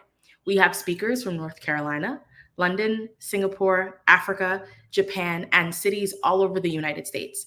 I'm joining you this evening from Philadelphia, Pennsylvania. The Black Business Network is a global community sharing its business knowledge to empower, inspire, and educate businesses about business. It is with great honor and immense privilege that I introduce to you two visionaries whose work transcends the boundaries of time and culture. First up, I would love to introduce you to RJ or Roderick Stevenson, a young trailblazer in music, media, and ministry. RJ is the CEO and lead creative director of Creative Concepts Production and Design, a full-service media and marketing company based in Tampa, Florida, with offices in Eastern North Carolina. For over 15 years, the company developed and established the national branding images of businesses, institutions, nonprofit organizations, and high-profile personalities. Musically gifted, Stevenson has found much success in the field of music. A multi-instrumentalist, songwriter, arranger, producer, and recording engineer, his credits with countless recording artists, churches, and broadcasting companies throughout the nation. Coupling music and ministry together, Stevenson travels extensively, helping to further establish music ministries at conferences and workshops across the nation. His list of industry accomplishments includes serving as a musical and marketing consultant for the acclaimed Gospel Music Workshop of America, developing all national marketing for the 2011 GMWA National Board Meeting in Norfolk, Virginia, and the 2011 GMWA National Convention held in Tampa, Florida, serving over 25,000 registrants from across the globe. The next visionary is Dr. Eric Kelly III. As one of the preeminent African-American artists of the last 3 decades, Dr. Kelly has not only carved a niche in the world of art, but also has been a beacon of inspiration and change. Dr. Kelly's journey in the arts is a testament to the power of creativity and resilience. His work, a harmonious blend of the abstract and the expressionist, invites us to explore the depths of human experience and the complexities of our society. His unique perspective on the intersection of image and the nation state, as well as the interplay between art and humanity, challenges us to see the world through a lens of empathy and understanding. Furthermore, Dr. Kelly's contributions extend beyond the canvas. As the founder of the Black Business Olympics, he has created a platform that uplifts and empowers, fostering a community where diversity, innovation, and excellence are celebrated. His vision and leadership have paved the way for a brighter, more inclusive future. The Black Business Network, a 24-hour network that reaches more than 4,000 speakers and reaches over 200 countries and more than 100 million viewers globally. Let me please bring on, and I'm super excited to bring them both on, Dr. Eric Kelly and RJ Stevenson. Hi, you guys. Hey. Hello, hello, hello. I'm so excited to have you here. I don't want to take up too much more time, so I'm going to let you have it. Genius is common, and I'll see you both on the other side. Genius is coming. Man, I have been waiting for this. I get to interview the preeminent abstract impressionist of our time, Dr. Eric Kelly III. How you doing, sir? Well, I'm doing pretty good. You know, many times I sit in the background and I watch these phenomenal speakers from all over the globe come and share with us, you know, how to make a change into young people's lives. When we understand that the average age on the planet in North America is 27 in Europe, Australia is 28. And then in Africa, it's 14. And when you look at the stats of young people who are committing suicide in the African-American community, it is right at that 18 to 24. And many times we don't talk about the 5 to 18-year-olds that are also committing suicide. And our kids are pushed into what I call the entertainment culture, which is athletics, you know, basketball, football, you know, singing and dancing, being an actor, you know, actually dancing and stripping and then crime. I call all of that the entertainment economy. And when a kid wakes up and doesn't see a space for him to get wealth, or he doesn't see a space for him to be a singer or dancer, then what does he do? He not only realizes it, but he's pushed to believe that he's not warranted, that he's not needed, that he doesn't have anything to give us in the economy. And so they take their lives. And so what I want to do is to change that, you know, being a scientist, being an artist, being a businessman. I look at what's going on in our culture. And this is a phenomenon that's going in our culture that nobody's going to change but us. And so the Black Business Olympics, which is a global platform, is here to begin to let our kids know that they can be entrepreneurs, because many times they don't see business owners when they look at television.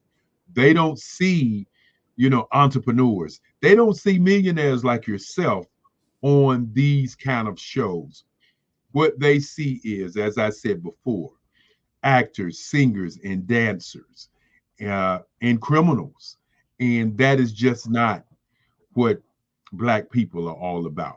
And again, I smile because I get an opportunity to be interrogated, investigated, and also an opportunity to introduce you to an audience that's been waiting for you to show up. So you have developed the Black Business Network as a 24-hour business network globally, one of the largest networks in African American community in the world. All right. You've developed the Black Business Expo as a traveling Black business event where Black owners and Black consumers can be brought together. And you've also established the Black Business Olympics, a 7-day, 12-hour a day, 24-hour live event that happens at the end of the month. That allows Black business owners, entrepreneurs, thought leaders, speakers from all over the globe to come together to share. I mean, what in the world are you trying to create here, Dr. Kelly? It seems like, we're going to have our own planet in a moment. Like, what is your vision for the Black Business Network? Well, when the pandemic hit, me and my mother, we were talking about what we were going to do, and my sister. And, initially, everybody was locked down, so to speak. And we even used that prison culture in terms of the words that we use, but I'll use it today. But everybody was locked down. The governor said that we could have no more than 5 people in a room. And so that kind of canceled what my grandmother started way back in 1990, which was the Black Business Expo. And so we had been doing the Black Business Expo for over 20 years. She passed. We took a break when she passed because she was not only the family matriarch, but she was my mother because she raised me, her and my mother. And so when the pandemic hit, we had just come off of 3 successful shows of 350 business owners, some 3,000 to 5,000 people. And we were getting ready to change our model from just doing it once a year to twice a year. And then the pandemic hit us. And so when the pandemic hit, I was watching what everybody was doing. And I was watching Swiss Beats and Timberland, who was doing Versus at the time. And Versus was a phenomenal. It was a platform that singers, top rappers were getting together and they were rapping against each other, but not in a negative format, but a way of revitalizing their catalogs so people would buy their music so that they would earn more money. And so I was watching that and I was thinking to myself, now that's right there, it's ingenuity. That's right there, it's innovative. And so as I talked with my mother about what we were going to do, I watched a lot of businesses, a lot of organizations begin to do virtual shows. And most of those virtual shows was just a show of a Friday, a DJ, and then Saturday they have a couple of speakers, and that was it. And I was like, well, okay, that was good entertainment. But what about the business owner who right now don't have a job, who right now can't earn any money, who's at home? What can we do to change that? And so I was watching the Olympics. I was watching the Winter Olympics. And it dawned on me that Black people don't have a real live network to showcase what they do. And so I began to talk about this with my friends. And, one of the things I'd say to people, is how to teach leaders to lead. When people, I'm in meetings, I always bring that up. And I bring that up for a reason. I know the answer. You can't teach a leader to lead. A leader has to lead. And so what happened was I was watching the Olympics and I was thinking about what I was seeing on the internet. And I said, you know what? Why not train young people how to be entrepreneurs? And why not call on these people who are at home and ask them to speak, on that. Now, I didn't really understand the internet the way that many people understand the internet. My thing was, this was an idea. And so I looked at how we did the Black Business Expo, and I said, okay, we'll program it similar to that. We'll do it from 10 to 4, and we'll do 5 days a week. We'll break down each one of those days as a business plan. For those who tuned in on Monday, I talked about it. Monday is encouragement, empowerment, and education. Tuesday is advertising, public relations, marketing, merchandising, and sales. If you notice, first you come up with the idea, and then you got to market it, advertising, sales, and create merchandise for that product or that service. Then on Wednesday, 64 ways to do your business on the internet. And that is very, very critical, because if you're at home and you've created a new business and then you have to advertise it and market it, how are you going to do that on lockdown time?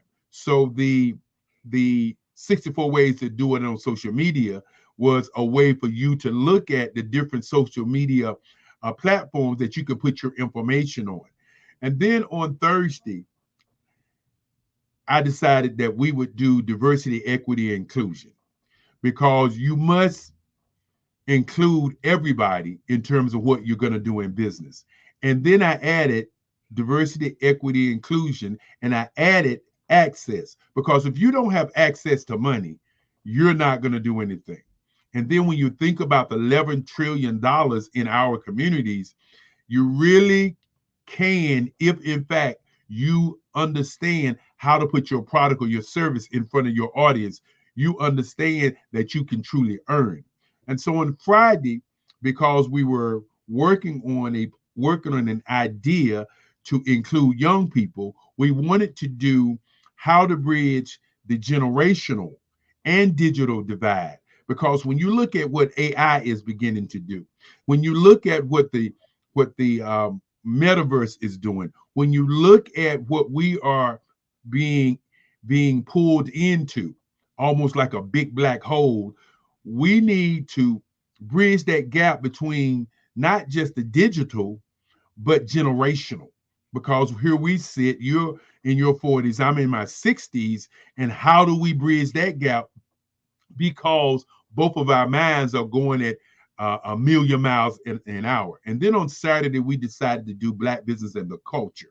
And the reason for Black Business and the Culture was to really break down what the cultural differences are in the world. Because when we sit here and we begin to talk about business, and we can begin to talk about other industries, and there is a difference. And then on Sunday, we decided to do Black Business and Innovation, so that people can begin to look at what's coming next.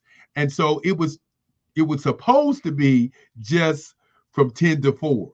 But when I got on the phone and started calling people all over the country and in my Rolodex, and then I looked online and I started calling people, all of a sudden I had people saying, well, I can do it at 8 o'clock in the morning. I can do it at 7 o'clock in the evening. And so we ended up with 8 o'clock in the morning to 7 o'clock, 7 days a week. And the first one, we had 36,000 people to show up. And when that happened, I knew that something had changed in my mind about the internet and what I was thinking. And so me and my moms, we talked about it, my sister, and my mom said, hey, let's do it quarterly. Everybody's still at home, so we did it quarterly. Kim McLean, one of my best friends, came on board, and she's a social media evangelist. She is just a phenomenal person on social media. And she said, well, look, why don't we do 400 press releases and get your name out there and do this and do that. And the next thing you know, after doing it quarterly, we had over 100 million viewers. And the thing that people don't understand with what we're doing is Facebook put tabs on my page because of the numbers I was doing. I didn't understand that. And I was complaining until my son pointed out, He said, Dad, he said, you do know that you don't own Facebook. And we laughed about it because we're in a time where we don't think about what we're doing. We're just doing things and we believe we own all that we own. And so once we did quarterly, then we did every other month. And then last year we did every month. And this year we're working on doing twice a month. Now, when we was doing it quarterly, all of a sudden in one of my masterminds, we had people when we was talking about it, and it just popped into my head. What would it look like if we did 365 days of the year, 24 hours, Black businesses talking about Black businesses all over the globe? And that's how we got to where we are right now. Now that is just amazing to have that thought process and be able to pull together, during the pandemic when everybody's learning to shift and to do business in a different way, that you found a way to be educational, inspirational, and motivational to people who were leaving the workforce, finding out that their hobbies were something that they rather do, based on health implications. They weren't sure whether or not they even want to go back to their jobs. And it was really empowering people to take their lives into their own hands and do something different. Now we're here Monday through Sunday, 8 a.m. to 8 p.m. live. Where are we going next? Well, there are a couple of things that we're planning. We came on this journey doing Black business, and because of my idea of doing Black business, I pressed every one of the speakers, and we've had over 4,000 speakers in the last 4.5 years to come on the platform. And I pressed the speakers to only talk about business because I saw so many other networks out there having a space and having an audience. And so many times when you come to the network, you may hear me say, let's not talk about religion. Let's not talk about politics. Let's not talk about this to the speakers that are speaking, because my audience is young people. And those young people are sitting there saying to themselves, okay, I'm listening, but am I getting something out of what you're saying? And when my mom and my daddy is preaching to me the holy, holy, and my father and my sister preaching to me their politics, and when the world is preaching my sexual orientation, then our kids are missing the opportunity to do something great with their lives. And so when you ask that question, where do we go from here? I thought that I was going to stay in this lane of Black business. But then when you think about all the great movements on the planet, they are diversified. And so we decided to do our own channel, the Black Business Network, and our own network, the Black Business Network. And then what we're planning in the future is to have different channels to particularly focus on different industries. And when I say that, we're planning on having a spiritual channel. We're planning on having a acting channel, a entertainment channel, a sports channel. But we want to turn it from being all about the athlete or being all about the preachers and be about the people. Because when we can do 365 days a live network, and we're able to utilize that network to network with each other, we can truly build a world that pushes Black excellence to the top. Now, how'd you get here from paint? I mean, a lot of people know you as the CEO and founder of the Black Business Network, but not many people know about you as the preeminent virtuoso of abstract impressionism. And might I add, the first scholarship recipient for an art scholarship at North Carolina Central University. I mean, that's some kind of accomplishment. How in the world did you get from drawing and painting and pastels over here to Black Business Network? Well, you know, a couple of years ago, I cried with what you just said. And many times I'll tell people that great leadership is great, but bad leadership is great too, because bad leadership can lead you down a path that maybe is not the path that you want to go down. When I was 7 years old, I was living in my great-grandfather's house, and my great-grandfather was my daddy. Everything my great-grandfather did, I wanted to emulate. Even today, when people hear me cussing, and I'm a cusser, they wonder, why do I cuss in sentences? I don't cuss like I'm cussing at you. I'm just cussing in a sentence. And that comes from a papa, Henry Stansel, who was my first male superhero icon, whatever you want to call it. He came into my bedroom one day, and he asked me, he said, what do you want to be? And I said, well, I don't know. And so he walked out of the room. Now, every day I was going to Scarborough and Hargett Nursery School here in Durham, North Carolina. And for those who know, Scarborough and Hargett Nursery School was like, if it was today, it would be a private nursery school to go to. All of the what you call the up in the air people was going to Scarborough. We weren't up in the air. We just was going to Scarborough. So I wanted to make sure I made that clear, because I know some of my friends are looking at this and say, yeah, Eric Kelly, I know you win. And so we would walk from Scarborough and Hargett Nursery School to the courthouse. That was what Papa wanted to do. And I would sit up there in the courthouse, and this was his thing. Every day, he would walk to pick me up. I would be fighting, and he'd stop me from fighting, and then he'd take me on over to the courthouse. And so he came back into my room, and he said, every family needs a lawyer. And he says, I want you to be a lawyer. And when he said that to me, my grandmother was telling me as I was growing that I could be anything. She handed me an ink pen in church. And in church with that ink pen, I started to draw. And my grandmother told me when I was in junior high school that the picture that I was drawing looked like the people in the choir. And so I started drawing at 4. And so when I was drawing, I had my little books and everything, and I had made up in my mind I wanted to be an artist. I didn't know what it was, but I knew that's what I wanted to be. And so I told Papa, I said, Papa, I want to be an artist. I don't want to be a lawyer. And he said, well, if you want to be an artist, where is your work? As you know how the old people do you. So you say you want to do something. Okay, show me something. And so I go over to my bed and I pull out my papers and I show it to him.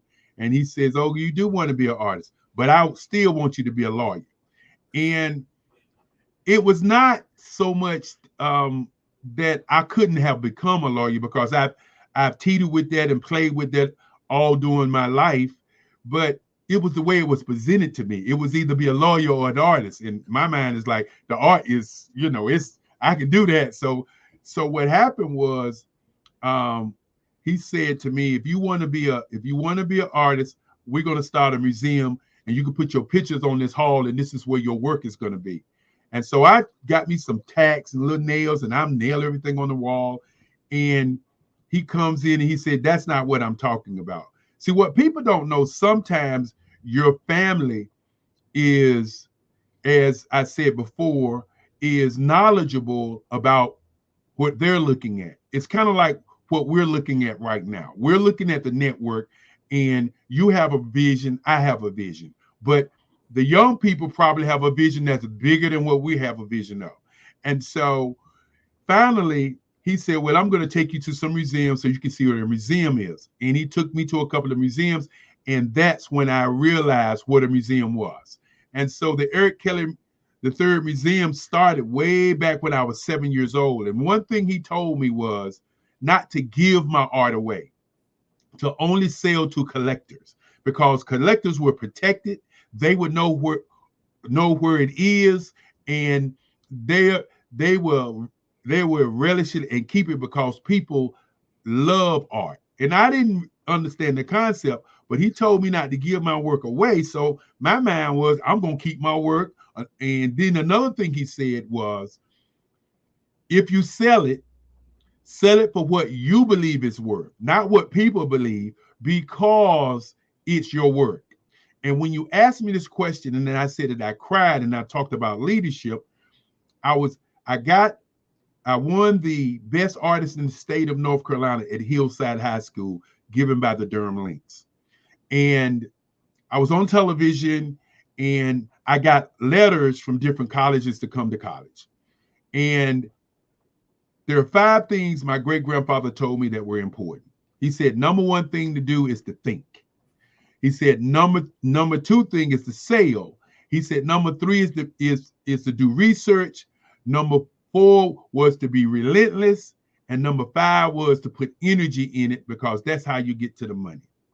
And so what happened was, I did my research to find out who and where were the top Black art instructors in college.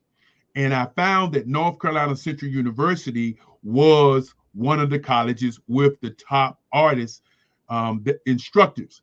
And so they didn't have an art scholarship.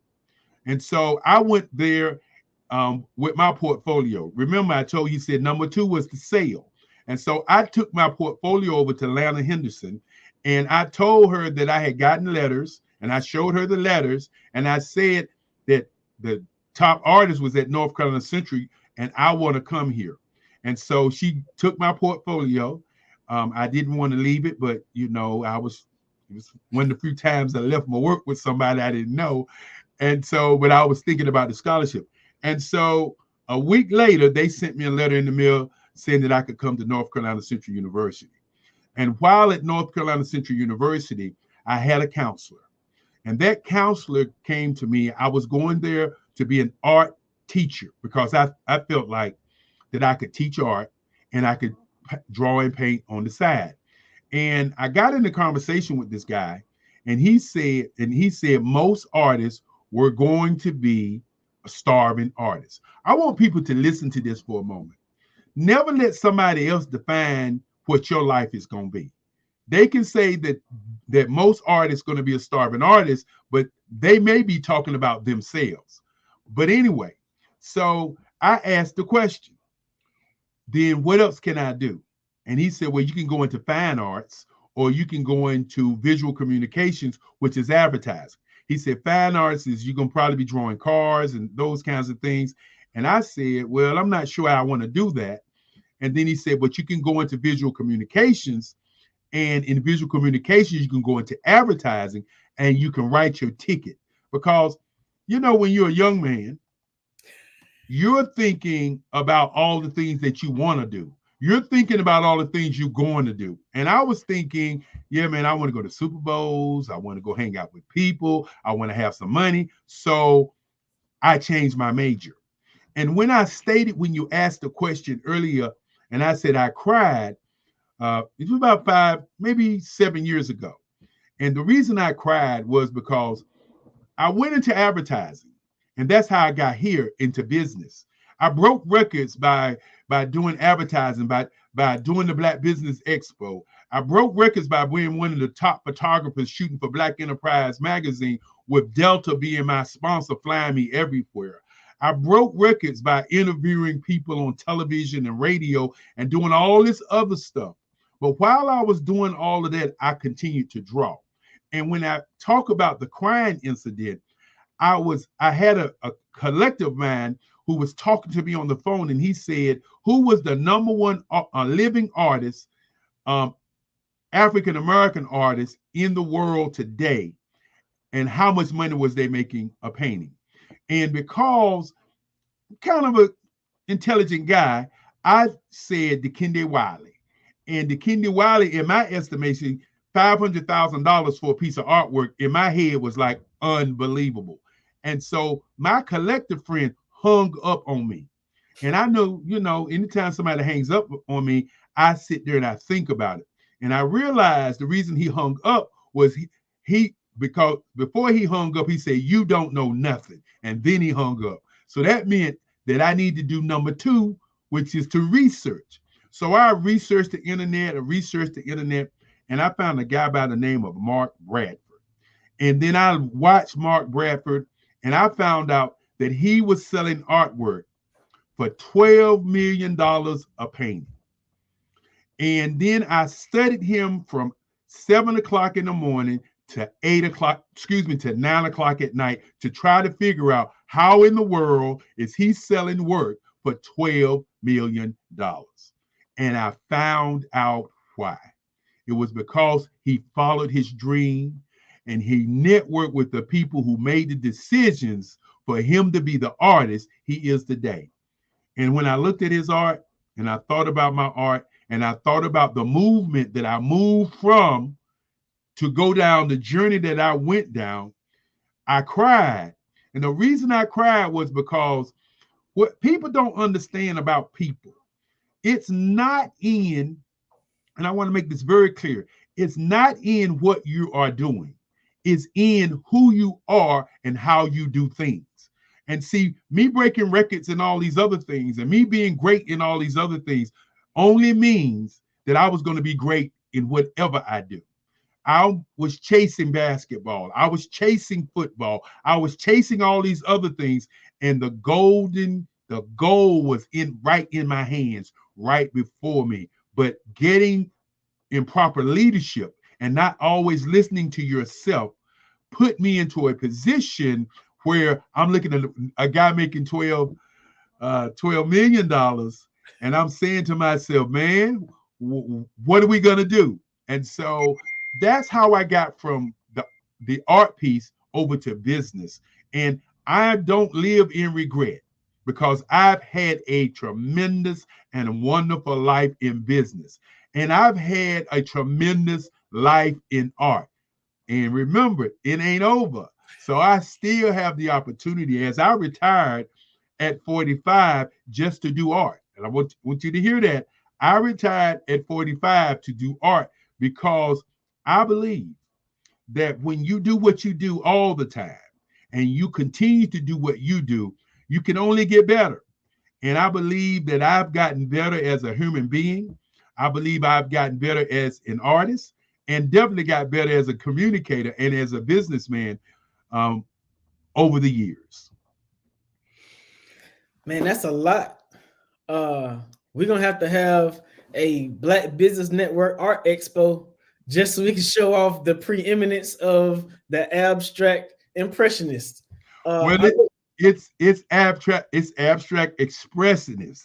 Expressionist. Yes. I want to make sure because I know some of my friends out there say, I see Eric's work. I know what he do. He ain't doing the impressionist work. He's doing because initially I was a realist artist, a realism artist, where I was drawing things that look just like they call it hyperrealism now.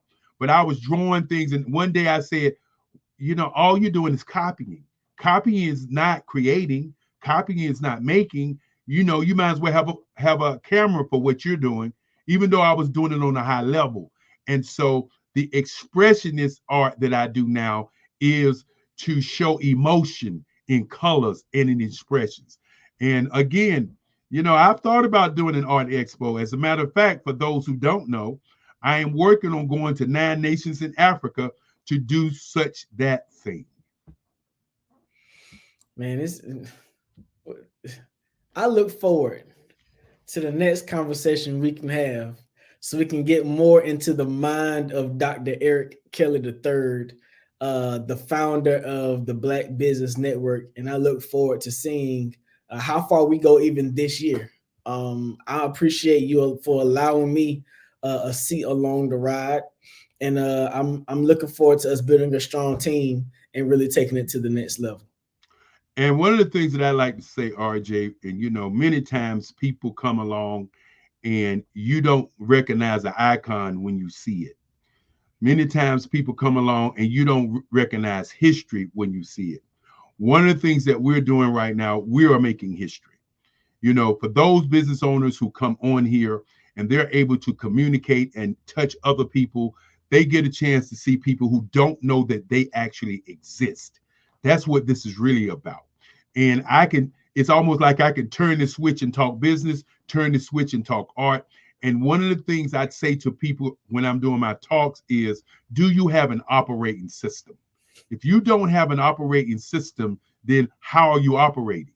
And so as we're looking at the Black Business Olympics, the Black Business Network, and the different industries that we're going to bring aboard, a part of that is because of you, because you have come and you have done some great things for the network. And we look forward to all the great things that you're going to be doing as we move forward. And for those out there who want to be speakers, here come the hook. Those of you who out there want to be speakers, who want to be on the network is to raise scholarships for these kids so that we can send them to college. Yep. So that we can have them to be the next force to be reckoned with. But more importantly, for those who also want to be on this network, we want you to know that this is a marketing network. This is not a speakers network. For those of you over the last 4 years who had an opportunity to speak, you had a chance to speak. We are a marketing network, marketing to the globe. There's more. We talk about North America at 11 trillion. We have not talked about Africa. We have not talked about Europe. We have not talked about Australia and South America and Asia. And so this is a marketing network to market you and your business worldwide. That's what we do. And again, I want to thank you. I know I sometimes get carried away. My passion for what I do is real. This is not something that I take lightly when somebody wants to interview me. I want to give you what you came to get. And you know, as I always say, what you're looking for is looking for you. All of those people out there, and I know we're going down the time, I got to do my last piece. Okay. End with this. You must be the salt to your audience. And what I mean by that, many people say you can lead a horse to water, but you can't make him drink. I say that's not true, because you take and put a handful of salt in his mouth, he will drink. Ask yourself today, are you the horse doing all the work? Are you the leech that's riding the horse to the water? Are you the water, which is the product of the service? Are you the person that's leading the horse to the water? Or are you the salt? If you are the salt, then you will find wealth beyond your wildest dream. And I want to thank y'all guys. Thank you, Maroc Hicks, who's been our operations vice president, doing an outstanding job. And there's going to be an announcement on Friday, because there's a new CEO that's going to be running the Black Business Olympics that we're going to announce on Sunday for the world to know where we're going, how we're going, and what we're going to offer to people around the globe. Absolutely amazing. Dr. Kelly, thank you so much. RJ, thank you as well. I really appreciated all your insights. Before we have you run, I do want to share where they can find you on social. And then Dr. Kelly, if you could also, once again, just run out the Black Business Network's website as well, that would be great. You can find me anywhere at RJ Stevenson on YouTube, Facebook, any other social media platform. And you can always find me, Black Business Expo USA. You can find our network on bxtv.org all around the world. And again, for those who want to give me a phone call to speak, or give us a phone call to volunteer, or give us a phone call to work with us. And when I say work with us, go on this journey with us as we do 365 days of the year, 24-hour network of live, and I mean live information for us all over the world. And again, thank you so very much. Awesome. Thank you so much, guys. Genius is common, and I'll see you both on the other side. Thank you so much for joining us, Dr. Eric Kelly and RJ Stevenson. As they mentioned, the Black Business Expo is a mission to raise funds for high school seniors going to college or K-12 entrepreneurs. The expo is a fundraiser for students. You may go to www.blackbusinessexpousa.com or donate to the Cash App floating on the bottom of the screen, $BBXUSA. Our goal is to give laptops and up to $5,000 to 10 students. All students who are interested can register on www.blackbusinessexpousa.com. Every dollar counts, so we want to remind you to donate to the scholarship fund. We also want to thank our Black Business Expo USA sponsors for May of 2024.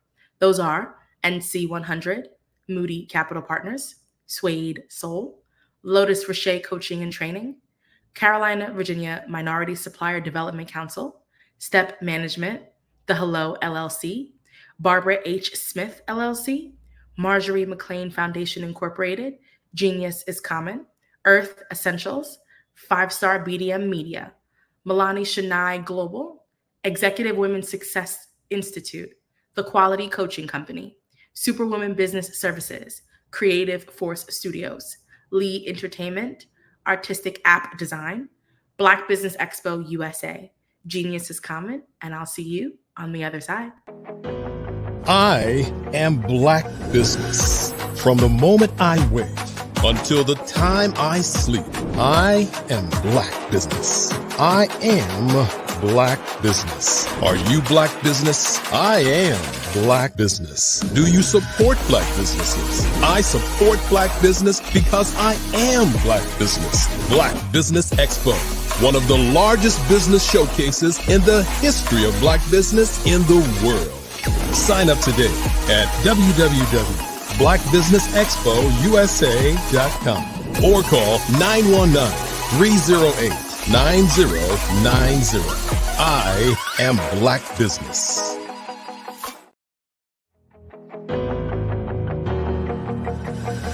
The Black Business Expo's mission is to raise funds for high school seniors going to college or K-12 entrepreneurs.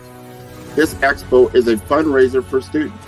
Please, you may go to www.blackbusinessexpousa.com to donate to the scholarship fund or use the Cash App at $BBXUSA. Our goal is to give laptops and up to $5,000 to 10 students. Students can register online at www.blackbusinessexpousa.com. Every dollar counts. Please donate to the Black Business Expo USA Scholarship Fund.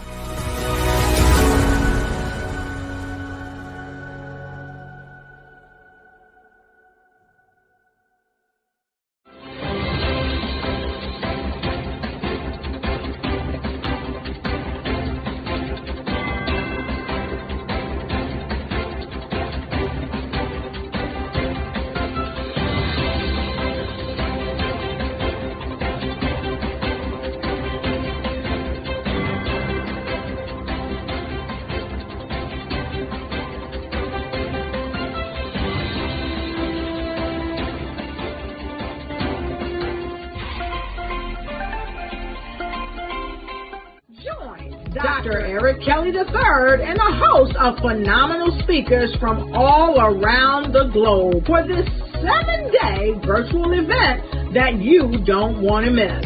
The mission of the Black Business Expo is to raise scholarship money from kids all the way from high school, all the way from college. The Black Business Olympics is one of the largest Black business showcases in the world. It is an opportunity for businesses and companies to showcase their businesses globally. We are going to be giving away laptops up to $5,000 away to students. Again, I'm Olivia Appleberry, the founder of 2 Cents Finance and one of the speakers for the expo. I am so excited to see you there. For more info, go to www.blackbusinessexpousa.com or call 919-308-9090 and hope to see you there. I am Black Business. From the moment I wake until the time I sleep. Yes, I am Black Business. I am Black Business. Tell me, are you Black Business? I am Black business. Do you support Black businesses?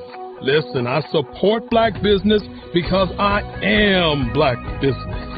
Black Business Expo, one of the largest business showcases in the history of Black business in the world.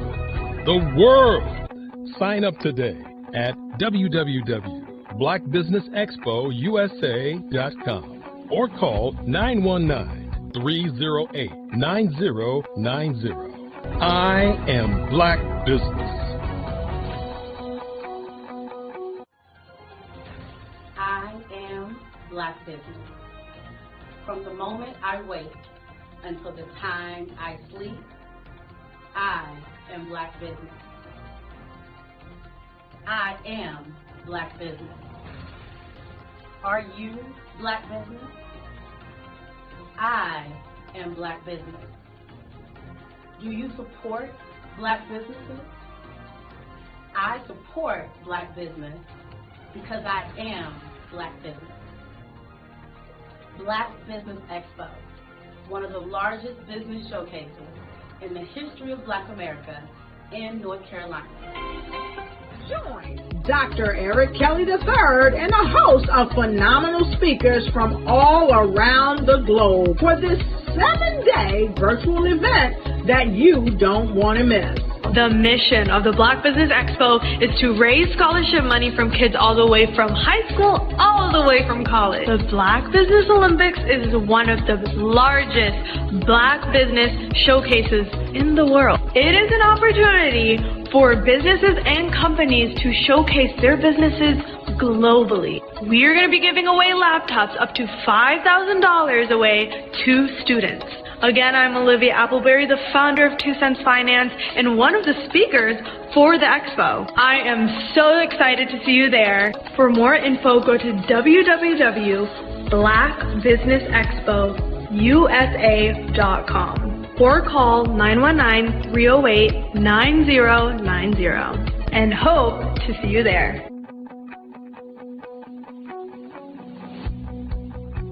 I am Black business. From the moment I wake until the time I sleep. Yes, I am Black business. I am Black business. Tell me, are you Black business? Black Business Expo, one of the largest business showcases in the history of Black business in the world.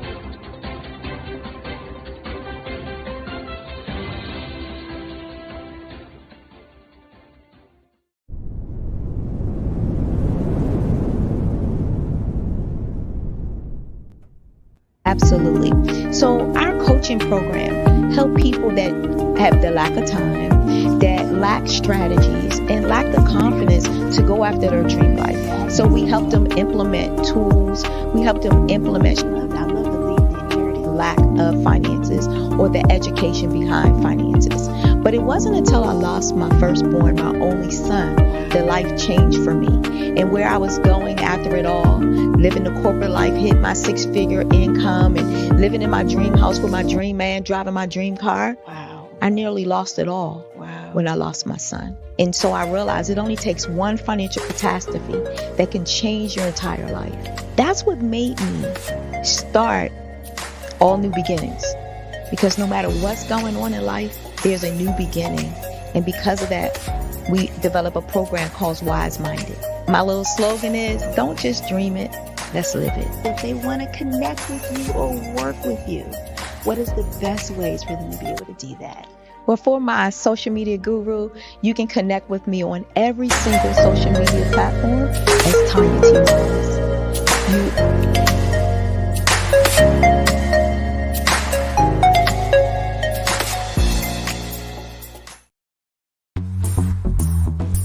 Attention all entrepreneurs and companies. Are you looking for reliable and efficient virtual assistants and back office support to help you manage your business tasks? Look no further than Superwoman Business Services. Our team of virtual assistants provides a full range of administrative support services, including operations management, social media marketing, and much more. We also offer website design services to help you create a professional online presence that reflects your unique brand. In addition to administrative support and website design, we offer business development and structuring services to help you grow your business and achieve your goals. We'll work closely with you to identify areas of improvement and develop a customized plan to help you reach your full potential. At Superwoman Business Services, we understand that running a business can be overwhelming and time-consuming. That's why we're here to help you fly high and achieve success. Our virtual assistants are highly skilled, experienced, and dedicated to providing you with the support you need to thrive. Come fly with us and take your business to new heights. Let us help you become the superhero entrepreneur you are meant to be.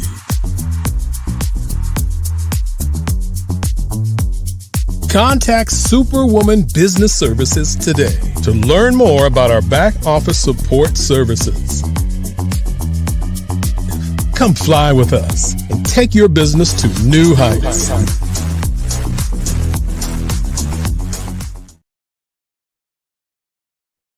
Hey everyone, it's Grant McGaw, CEO of 5-Star BDM and host of the award-winning Follow the Brand podcast and TV series, where I help you to build a 5-star brand that people will follow. My genius is personal brand development through intelligent communication and helping you achieve your business and career goals. I am a requested speaker on digital technology and brand development issues. I want to work with you to increase the value of your current opportunities while attracting new ones. Every one of you is unique, and we all share challenges that can be addressed through smart branding. As a super connector, I work with you as an executive coach to guide you along the complicated business and career development road, providing the enhancement tools and information you need to succeed. Together, I will help you succeed in today's challenging business climate. I will evaluate and measure your progress. Best of all, I am right alongside you every step of the way. Build the brand called you. Genius is coming. My friend, my brother is with us, RJ Stevenson. He is a trailblazer in music, media, and ministry. For over 20 years, he has helped develop and establish the national branding images of businesses, institutions, nonprofit organizations, and high-profile personalities. He's a successful church planter.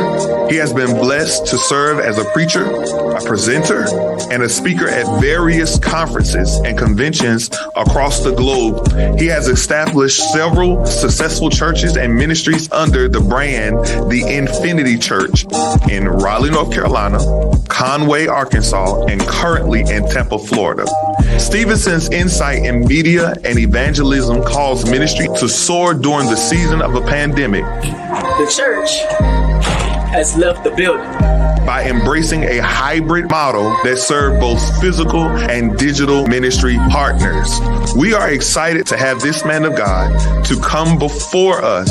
We're going to yield this platform into the hands of Pastor Stevenson that he may give us further instructions, further directives at this time.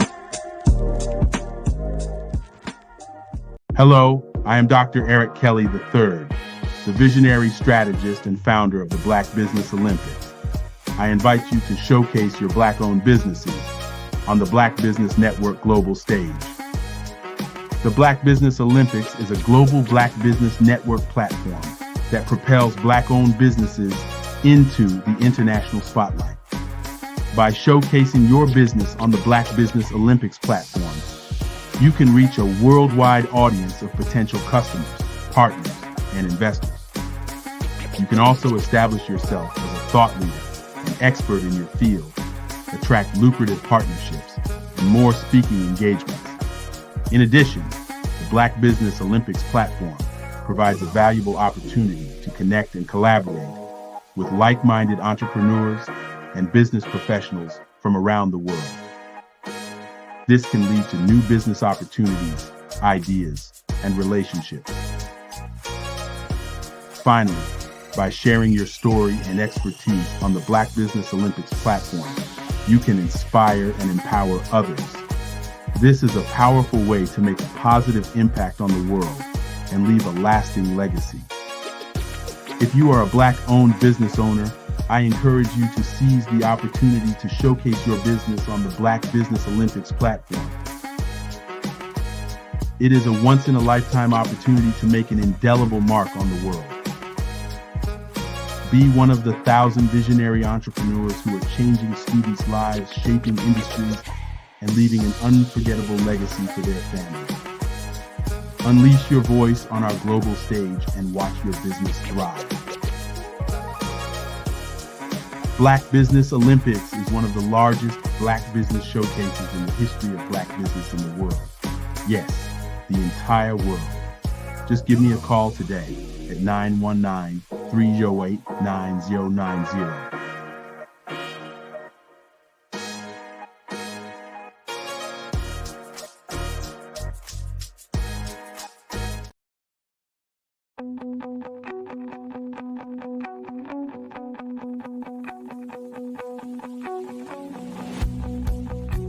I am Black Business.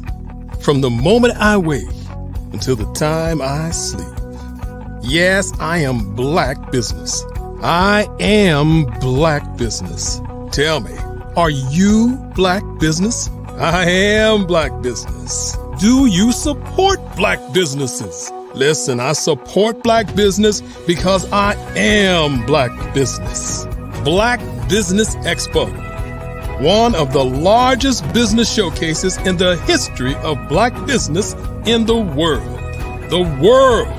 Sign up today at www.blackbusinessexpousa.com or call 919-308-9090. I am Black Business.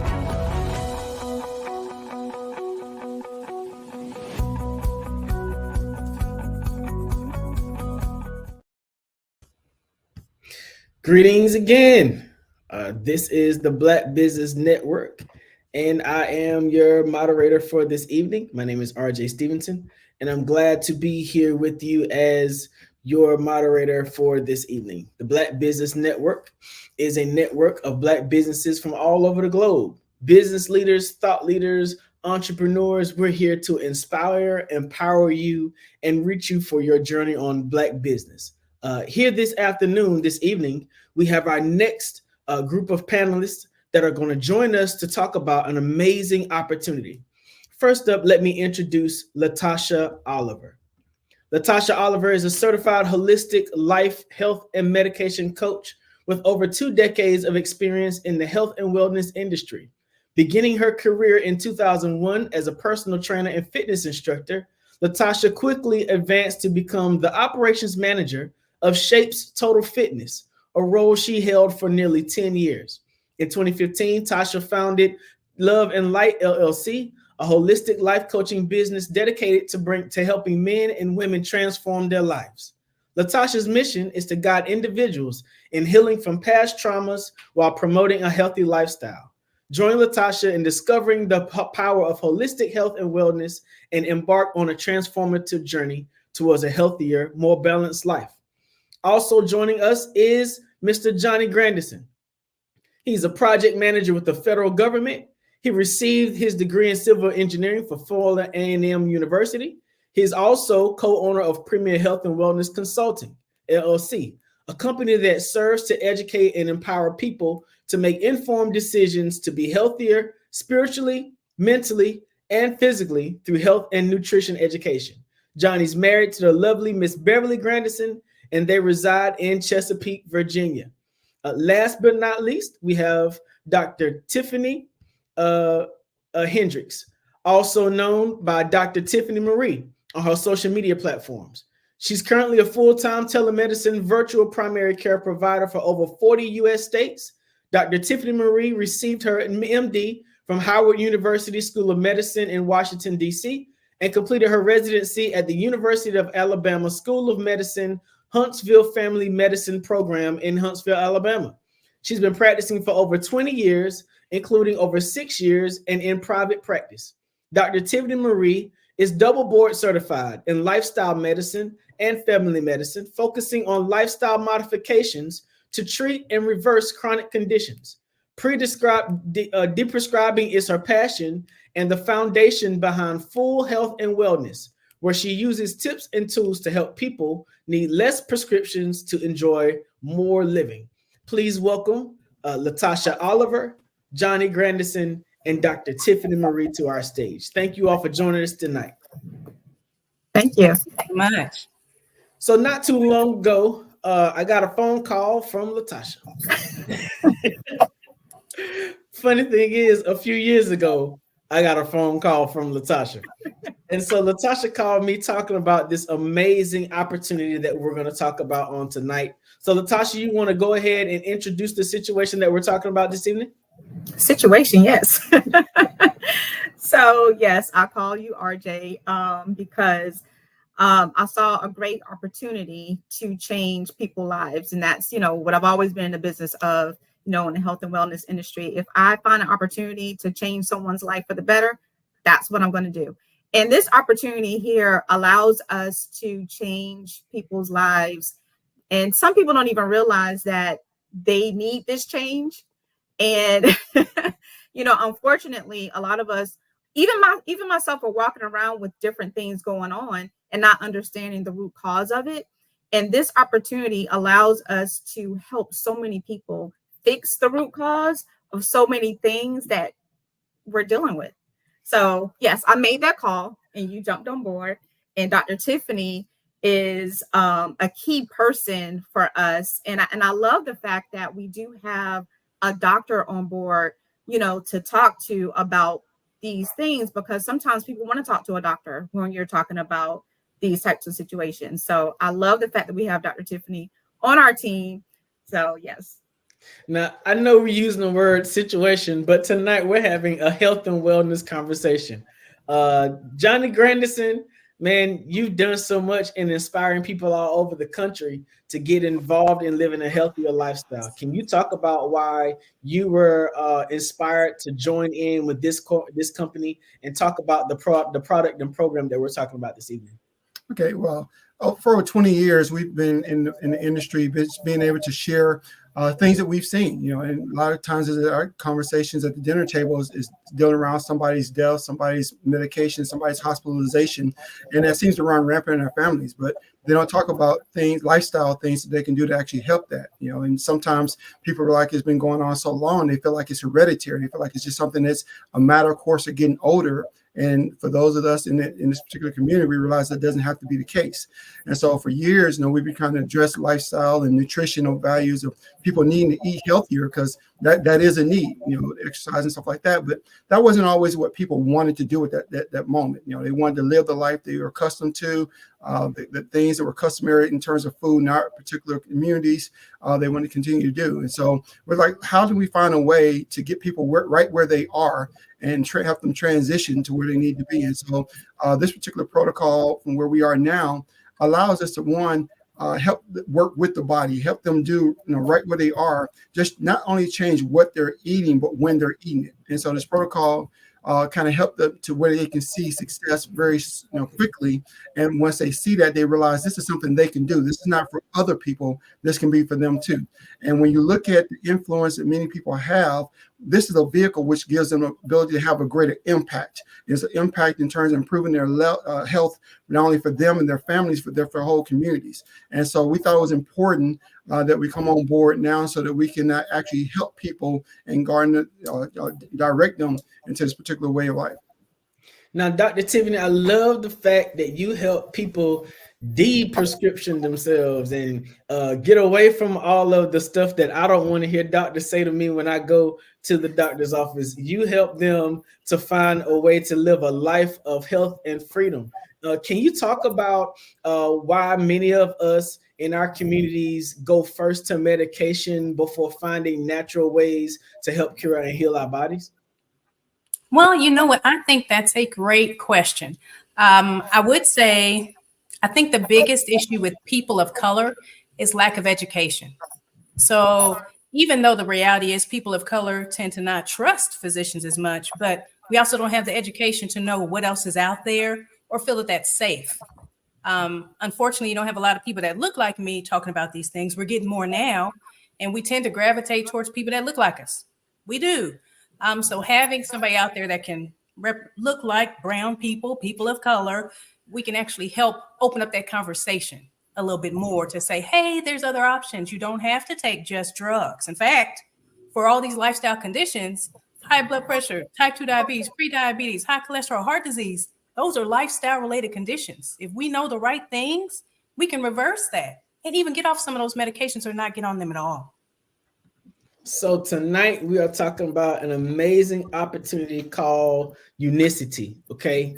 And now this is the Black Business Network. So we're not just talking about the health of it. We also talking about the business of it. So Latasha, you called me. You always call me with these wonderful opportunities. So why don't you go ahead and tell everybody about Unicity? All right. So Unicity is the company that we are all a part of. And the product that we are actually talking about is the Feel Great system, right? So the Feel Great system is helping people to literally reverse type 2 diabetes, get off high blood pressure medicine, get off high cholesterol medicine. It's helping people to reverse their health issues, right? Because what we're dealing with is getting to the root cause of what's going on, right? So it's not curing. I don't want to put that out there, right? It's not curing. What we're doing is we're helping them to reverse things that are going on within their body and helping them to make better choices, right? So that's the product.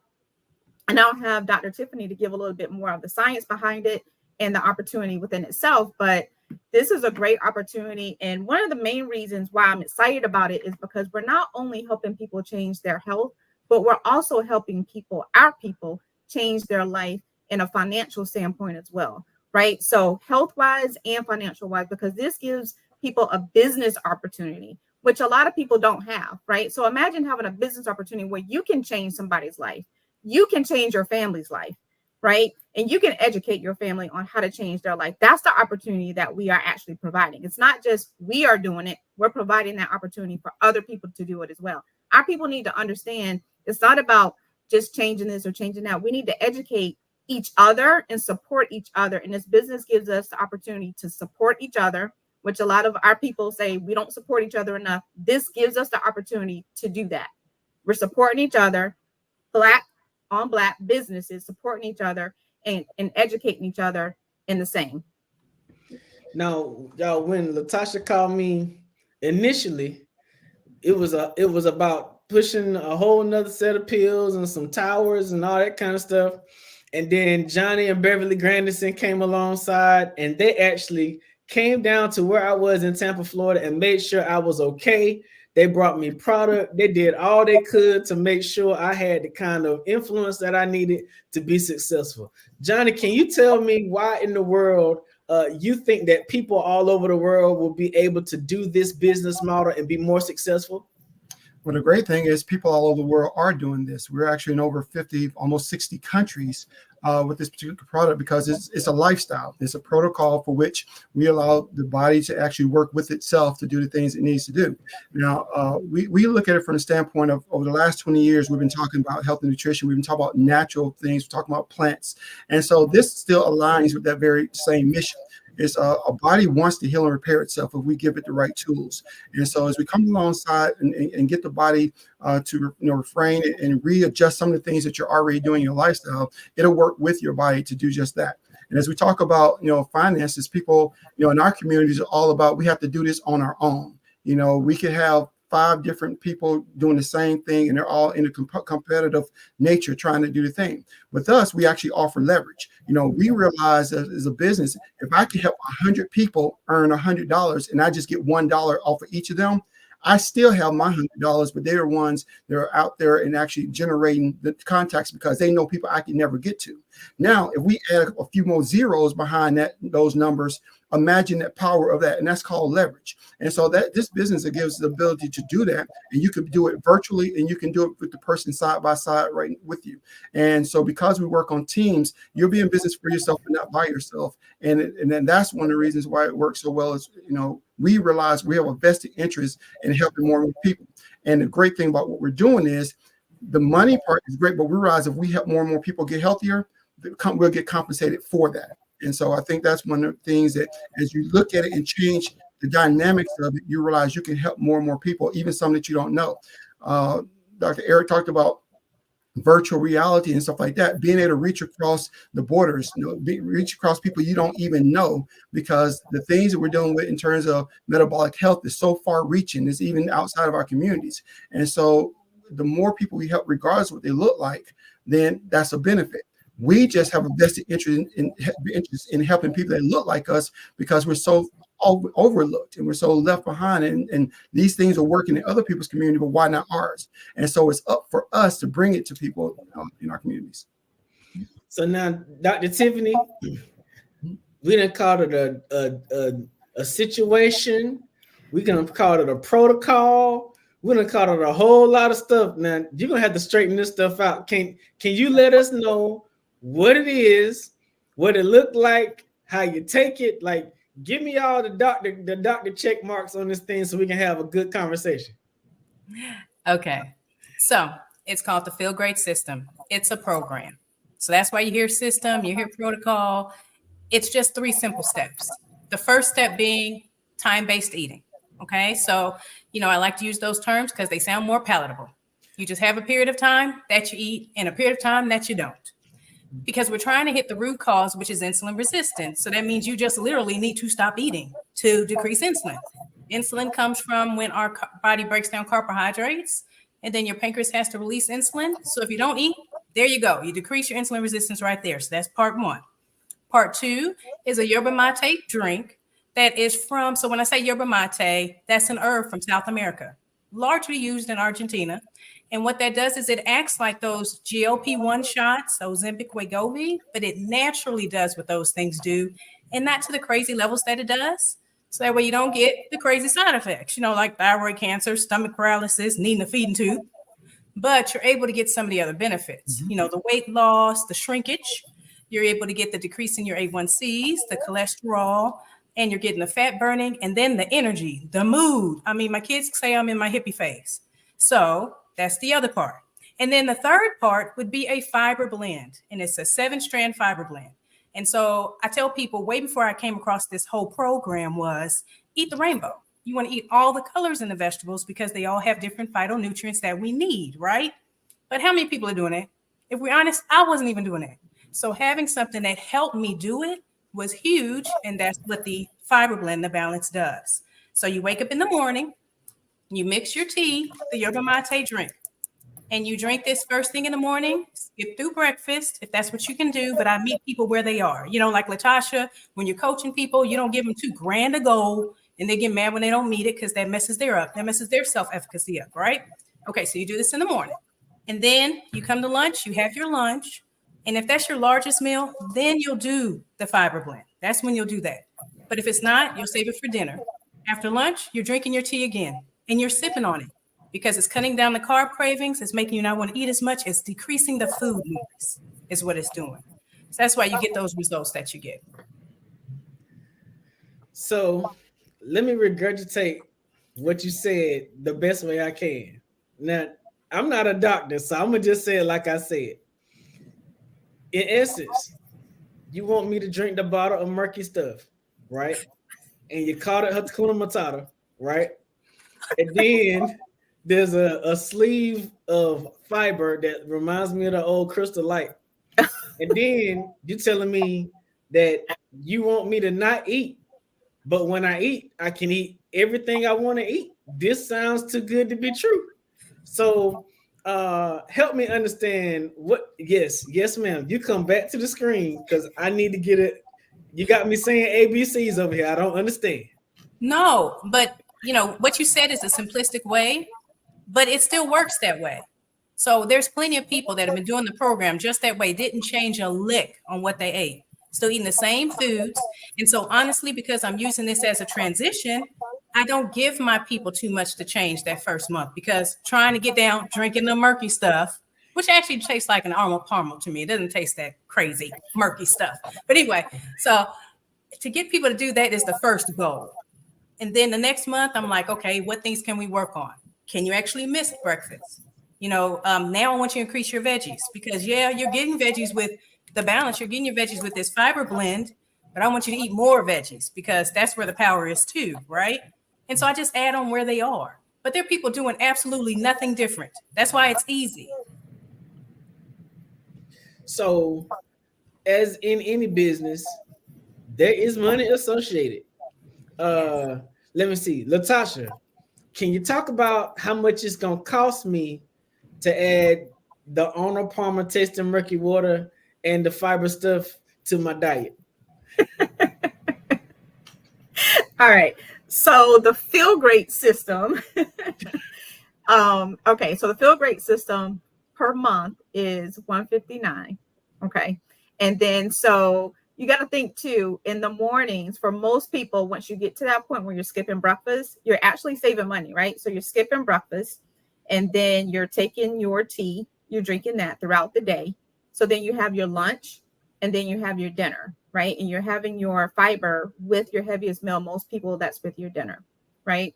So yeah, so it's $159 a month. So for $159 a month, you said I can reverse a lot of the symptoms that I'm seeing that are unhealthy in my life, and I can live a healthier lifestyle for $159 a month, and I save money by not eating breakfast. Johnny, there's got to be a catch to this somewhere. Come on, talk. Come on now, brother. I think part of the catch is helping our unbelief. If I told you I had a Lamborghini outside and all you had to do is give me $159 and you could have it, some people would find even if they go borrow the money, they go find the money. So it's about the value that they see in it. And so when you look at lifestyle and you look at the things that they're already spending money on, all you can do is just recommit those particular money. But think about the cost of healthcare as it is. We also call it a sick care system, and people are doing whatever. Now, I could tell you there's a movie that came out, and it was a show that came out. People paid hundreds of dollars to go to it right after they got through their $100 suits and their $200 hairstyles that they did. So the money part that people can make it happen if they so chose to. I look at it from the standpoint of what you're spending. You're actually saying that we kind of call it cost neutral, if you will. But what if your lifestyle is so improved that you now have a better quality of life? What if you have more vitality? What if all the people that have known you for years can see that change in you just because you start making some lifestyle changes? And as you have those levels of success, you're going to want more success, so you're going to continue to do it. And other people, you now give permission that they can do it as well. And so we look at it as it's the price of something, but it's the cost of something, and it's two different things. And it's the cost of not doing it as well, especially when we see the medications that people are on and the injections that they're giving themselves and how much they're paying for those shots. And so that's the price they're paying today. The cost is down the road. They have impaired, function of their bodies, and sometimes it just doesn't go so well. So we're offering a health solution that's natural, that you can do it in your own family. It's something, you hear those people talk about, hey, I'll give it to you, but I won't take it myself. It's a bunch of doctors prescribe stuff that they ain't ever trying to take if they can avoid it. And this is something that you'll actually want to do. So Dr. Tiffany, listen. Now, I used to hear about side effects because they said them real fast at the end of the drug commercials, right? But when Johnny and Beverly and Latasha told me about the side effect of what people are experiencing from this program, I was shocked and amazed. I've been living in Tampa, Florida for 7-8 years now. And now I'm back in North Carolina, but in Tampa, they started having this epidemic before the pandemic called BBLs. And so people were using these other methods to shape their bodies, But the side effect I heard about this program is a little different. Can you talk about that side effect? I would love to. I mean, I'm gonna have to get over that joke. That's hilarious. But before I even get to that, let me tell you why this is a side effect. Because this whole program is dealing with correcting insulin resistance. Yes, I named those lifestyle diseases, but I mean, insulin resistance causes skin tags, causes acne, causes problem with your anxiety, depression, causes problems with polycystic ovarian syndrome, the leading cause of infertility with women, causes erectile dysfunction. I mean, there's so many things. It's so far reaching that when I state some of the stats, like in 2019, 88% of Americans are characterized as being metabolically unhealthy. So that's how many people can benefit from this. So that's why this is such a huge opportunity and how many people we can reach. So that's not just Black people, that's everybody. 88% of all Americans. And then don't even talk about how this is globally stretched, because everybody has this horrible diet now, thanks to how fiber's been taken out of our foods and how everything processed has been thrown in there. So the side effect that we like to say, the shrinkage. People calling saying, now I'm mad at you because I had to buy a new wardrobe. Well, I'll take that side effect any day. I 100% will.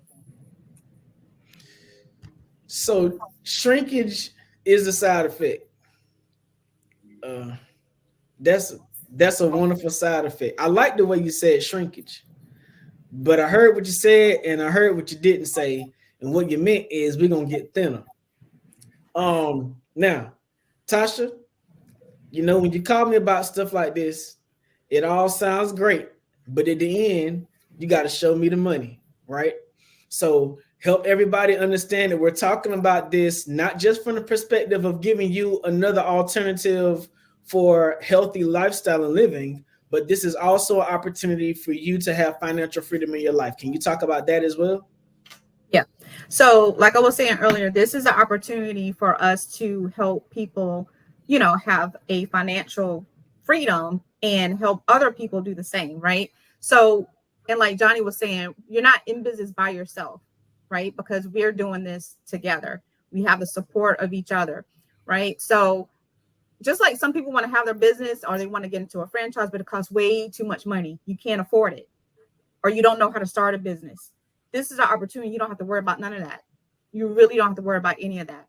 So you join the business and you have the support, you have the training, you have everything you need, and you're not doing it by yourself. I'll let Dr. Tiffany break down like the actual protocol of some of that. But one thing I did want to touch base on that what we were talking about is with the Feel Great system, how some people drink coffee in the mornings.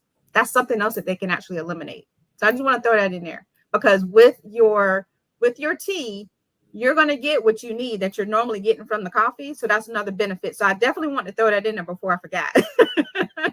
So, but anyway, I'll let Dr. Tiffany really break down the business side. That way it's broken down the right way, strategically, the way that she breaks it down. But this is a great opportunity for anybody that has been looking for a way to start a business, don't know where to start, don't know what to do, don't have the support, because this is going to give it to you. All right, Dr. Tiffany, I'm a serial entrepreneur, so anything that sounds like the chin, I'm ready for. Come on and tell me how to show me the money. Yes. You say show me the money, I say show me the study. So when Latasha brought up that whole thing we're getting back with our caffeine, with the coffee, let me hit on that real quick.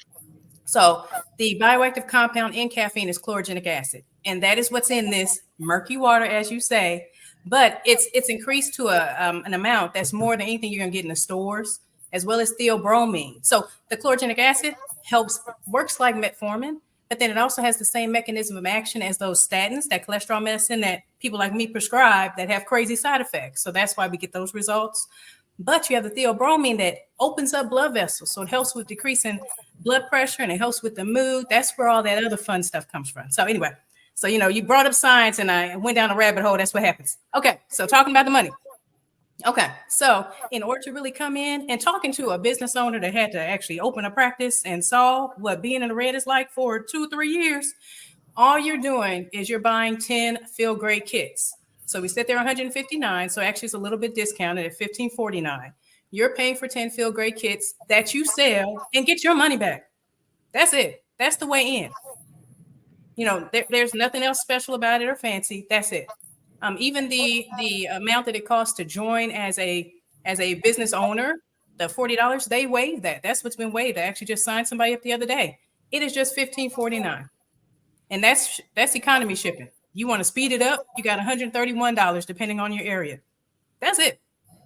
Now, if you've ever started a business like I have, I've spent tens of thousands waiting for my money to come in. And then I can just sell my product. I can sell my my tables for my patient rooms. No. So this was a whole different experience. So it's $15.49 to get into the business. The product costs $150. $159.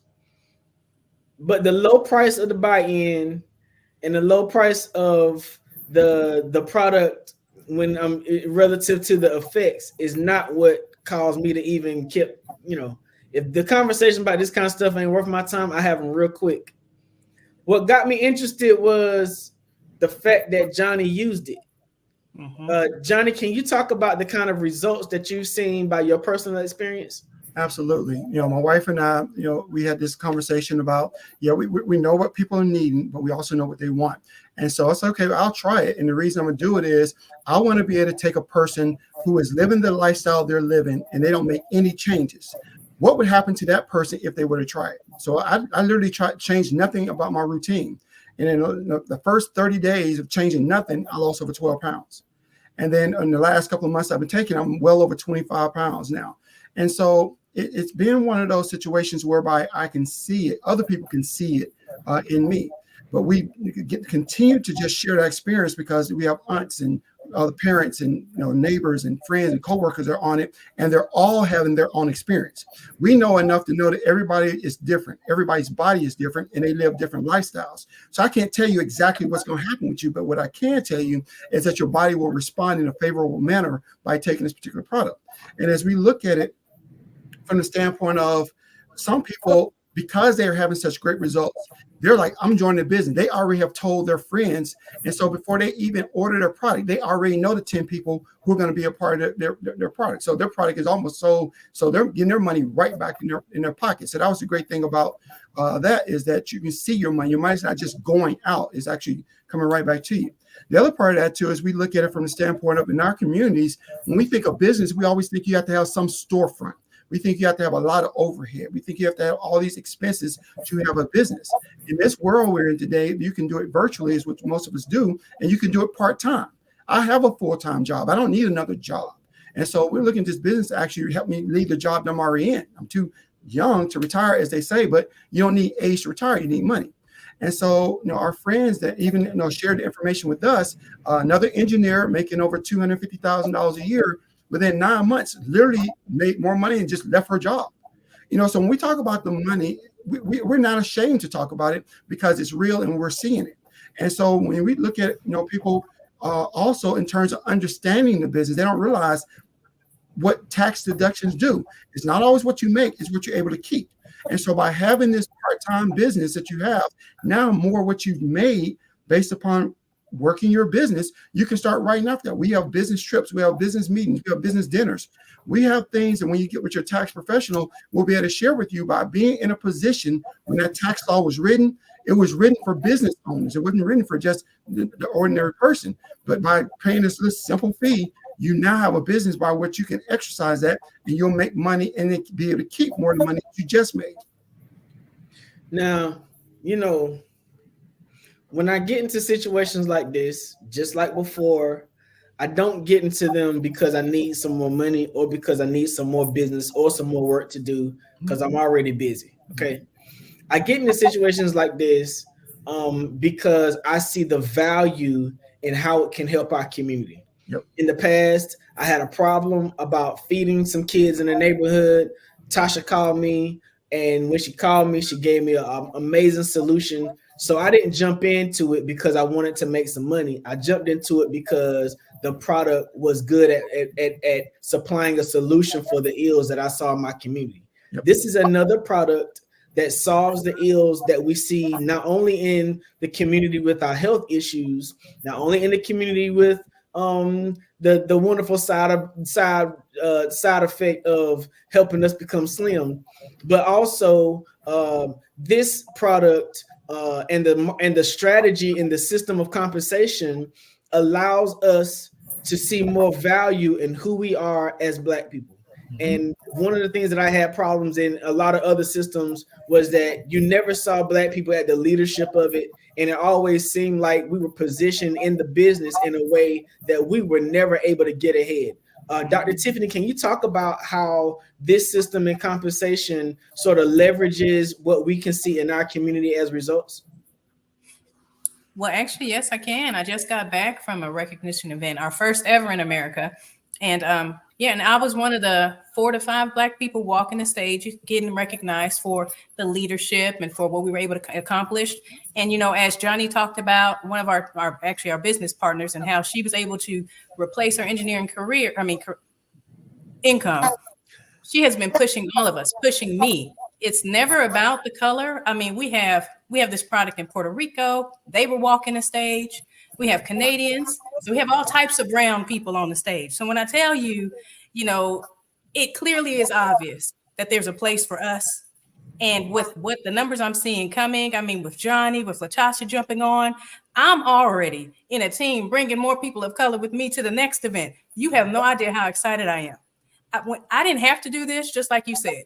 I'm doing really great in my virtual primary care practice. I don't have extra time, but the fact that this is helping those conditions, allowing me to de-prescribe medications and then help people to actually build their wealth and then grow and be recognized and get to levels they never thought they could, that's fun for me. So yes, this company does all that. So Natasha, I can't tell everybody about the program situation and circumstance and not help them get connected to it. So how do people find out more about this program? How do they get connected? How do they join the team? How do they get the products? Give them all the information. Right. All right. So the website to go to is youfeelgreat.com/C/LaTasha.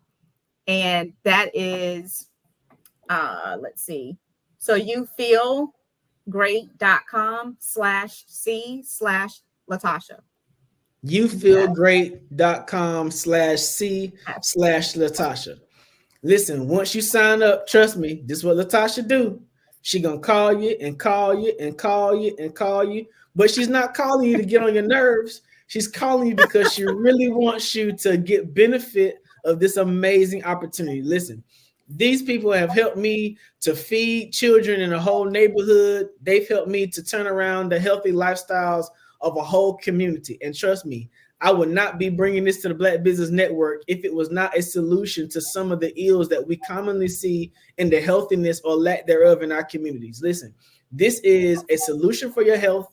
It's also a solution for your financial freedom. And Johnny, bring it home like you know how to bring it home. Okay. And I just want to make sure people know how to spell that. Is the letter U, not Y-O-U, but the letter U, right. feelgreat.com/C/LaTasha. And spell LaTasha, L-A-T. L-A-T-A-S-H-A. Yeah, so we just want to make sure they had to spell it right. So I definitely appreciate this time that we're having right now. And we realize this is an excellent opportunity to make a great impact in our communities, helping people at the crux of. We hear people in our families talk about diabetes all the time, or pre-diabetes. High blood pressure and cholesterol is almost like a ritual where if you get old, they feel like that's just a rite of passage. And that is not the case. And even for those who have been already diagnosed with those, it doesn't have to remain the case. We've helped so many people reverse their type 2 diabetes. And again, we don't make any guarantees, but we see it over and over and over again. So we're passionate about what we do, and we want this for you and for yours. You don't have to be stricken with whatever it is that people have been diagnosed with in your circles. And there's hope for it. And lifestyle is at the foremost. So we're not going to say don't exercise, don't drink water, don't eat healthier, all those things that a good lifestyle has. But this is something to come alongside to make that journey easier. For people who even try to intermittent fast and they're like, man, I just got munchy, I got the hungry, whatever. This makes it so easy. This is something that anyone can do, and we want the best for you as well. So definitely want to make sure that, reach out, and that you can reach out to us, because we're here for you. Even beyond this program, you can always reach back out to us, because even if we make one red down from you, if we can help change your life and you can help duplicate that and change someone else's, we have still done our job. And that's the bit.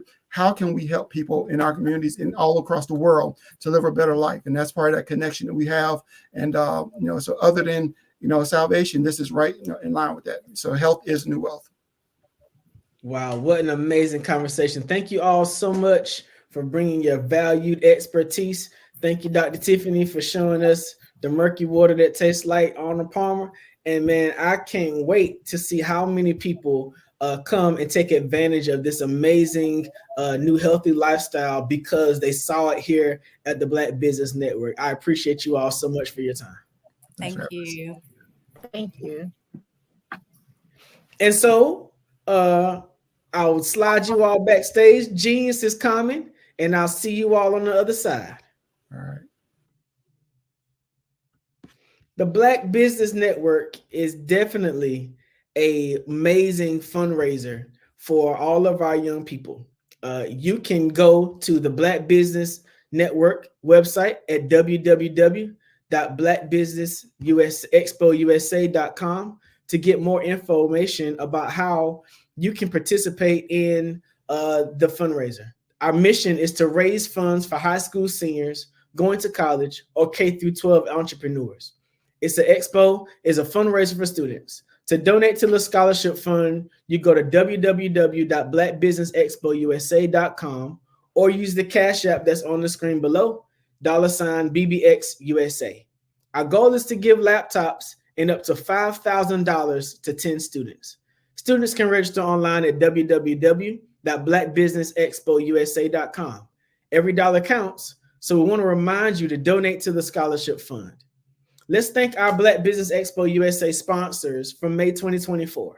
NC 100, Moody Capital Partners, Suede Soul, Lotus Richey Coaching and Training, Carolina, Virginia Minority Supply Development Council, Step Management, Barbara H. Smith, LLC, Margin McLean Foundation, Incorporated, Genius is Common, Earth Essentials, Creative Force Studios, Lee Entertainment, Artistic App Design, and Black Business Expo USA. Again, my name is RJ Stevenson. I'm the CEO and founder of Creative Concepts Production and Designs. Genius is coming, and I'll see you on the other side.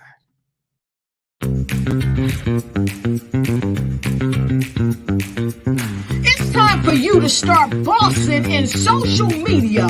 For all your social media needs, you've come to the right place at the right time to get your website designed, landing page, social media platforms, and get the training you need to get in front of the people that's ready to buy your products and services. Let me train you with StreamYard, Zoom, Clubhouse, and much more. And let me help you get your virtual professionals, not assistants, because assistants can only assist you, but the virtual professionals can give you that professional flavor that you need to expand your reach and increase your revenue. Jump on in and get in where you fit in and start bossing today.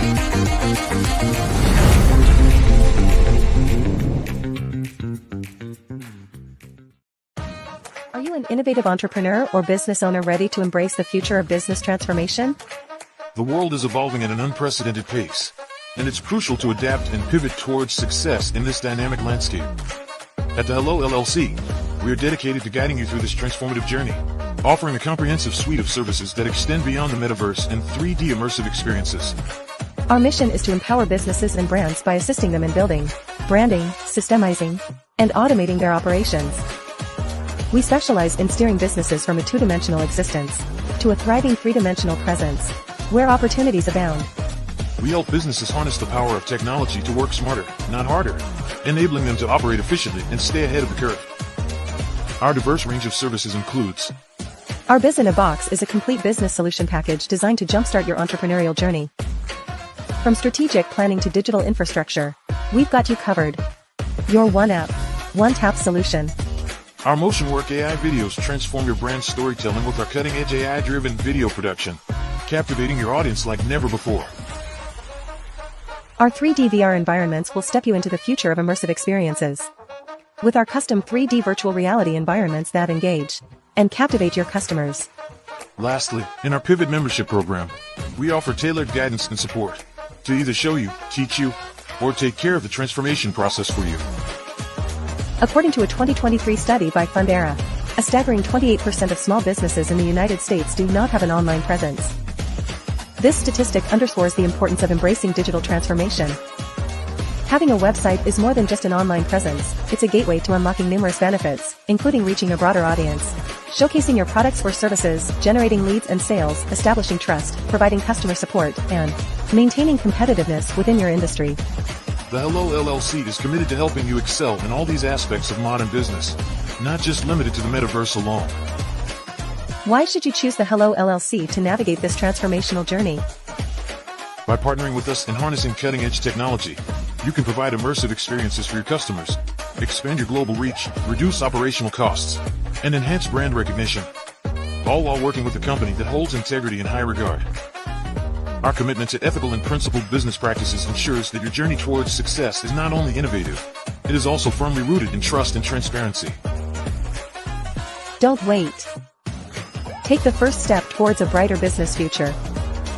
Contact us today to explore how we can support you in developing a remarkable digital presence and immersive experience that will leave a lasting impression.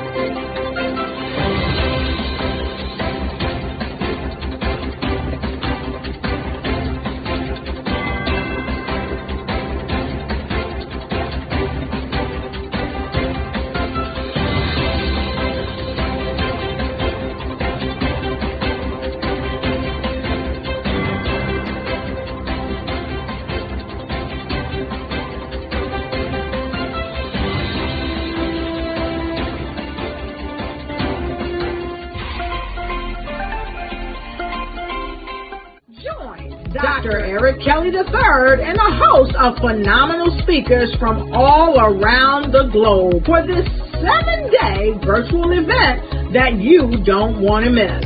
The mission of the Black Business Expo is to raise scholarship money from kids all the way from high school all the way from college. The Black Business Olympics is one of the largest Black business showcases in the world. It is an opportunity for businesses and companies to showcase their businesses globally. We are going to be giving away laptops up to $5,000 away to students. Again, I'm Olivia Appleberry, the founder of 2 Cents Finance and one of the speakers for the expo. I am so excited to see you there. For more info, go to www.blackbusinessexpousa.com or call 919-308-9090 and hope to see you there. I am Black Business. From the moment I wake until the time I sleep. Yes, I am Black Business. I am Black Business. Tell me, are you Black Business? I am Black Business. Do you support Black businesses? Listen, I support Black business because I am Black Business. Black Business Expo, one of the largest business showcases in the history of Black business in the world. The world! Sign up today at www.blackbusinessexpousa.com or call 919-308-9090. I am Black Business. I am Black Business. From the moment I wake until the time I sleep, I am Black Business. I am Black Business. Are you Black Business? I am Black business. Do you support Black businesses? I support Black business because I am Black business. Black Business Expo, one of the largest business showcases in the history of Black America in North Carolina. Join Dr. Eric Kelly III and a host of phenomenal speakers from all around the globe for this 7-day virtual event that you don't want to miss. The mission of the Black Business Expo is to raise scholarship money from kids all the way from high school, all the way from college. The Black Business Olympics is one of the largest Black business showcases in the world. It is an opportunity for businesses and companies to showcase their businesses globally. We are going to be giving away laptops up to $5,000 away to students. Again, I'm Olivia Appleberry, the founder of 2 Cents Finance and one of the speakers for the expo. I am so excited to see you there. For more info, go to www.blackbusinessexpousa.com or call 919-308-9090 and hope to see you there. I am Black business. From the moment I wake until the time I sleep. Yes, I am Black business. I am Black business. Tell me, are you Black business? I am Black business. Do you support Black businesses? Listen, I support Black business because I am Black business. Black Business Expo, one of the largest business showcases in the history of Black business in the world.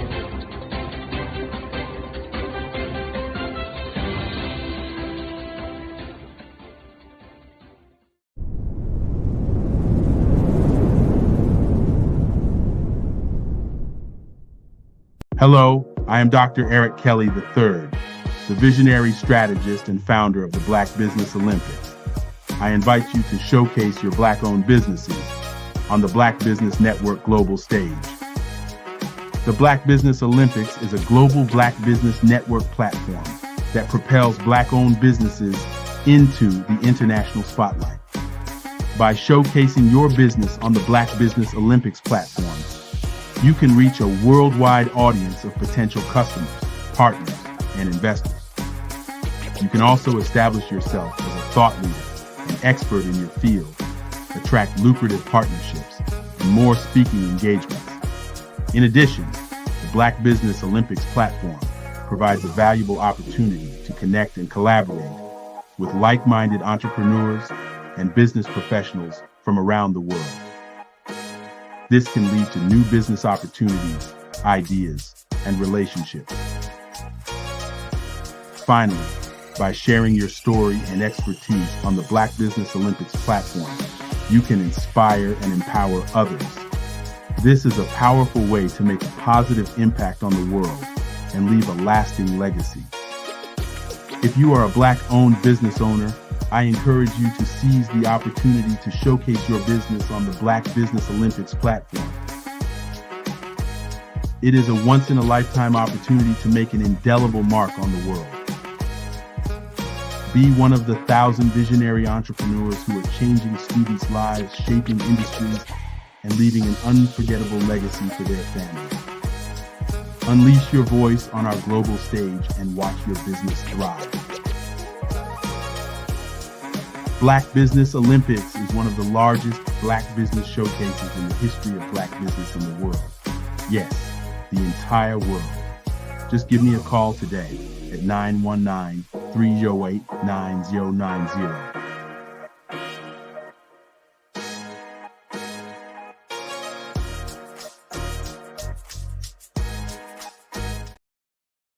Are you a forward-thinking entrepreneur or business owner? The world is changing faster than ever, and it's time to pivot and adapt to the future. Hello LLC is here to help you do just that. Hello stands for helping enterprises leverage leading-edge optimizations. Our innovative solutions can streamline operations, reduce overhead costs, and give you a competitive edge in a market projected to reach $5 trillion by 2030. By pivoting to the metaverse, businesses can tap into a rapidly growing market that is projected to be a significant part of daily life for 25% of Americans by 2026. As a full digital metaverse agency, the Hello LLC can help you create custom solutions to streamline operations, increase productivity, reduce costs, and drive brand recognition. Why should you pivot to the metaverse with the Hello LLC?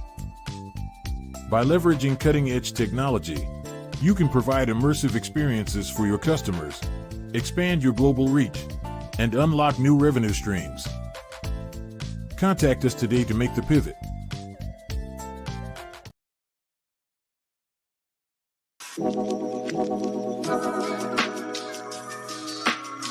The African company and the African CEO is making a conscious decision to bring on someone external to the continent versus bringing on someone who is from Ghana or Kenya or South Africa. And so the skill sets of the people that we take through our executive leadership training program and ultimately on the placement, obviously have to be extremely high caliber. So what we look for are corporate executives at the vice president to C-suite level, as well as Black entrepreneurs. When we look at the Black corporate executives, we're looking for some very specific skill sets, whether that be around supply chain, sales and marketing, engineering, product development. We want our folks to be able to add immediate value to the corporate board, right? And the other thing is, even if they don't necessarily have specific industry experience, they're bringing a diversity of thought.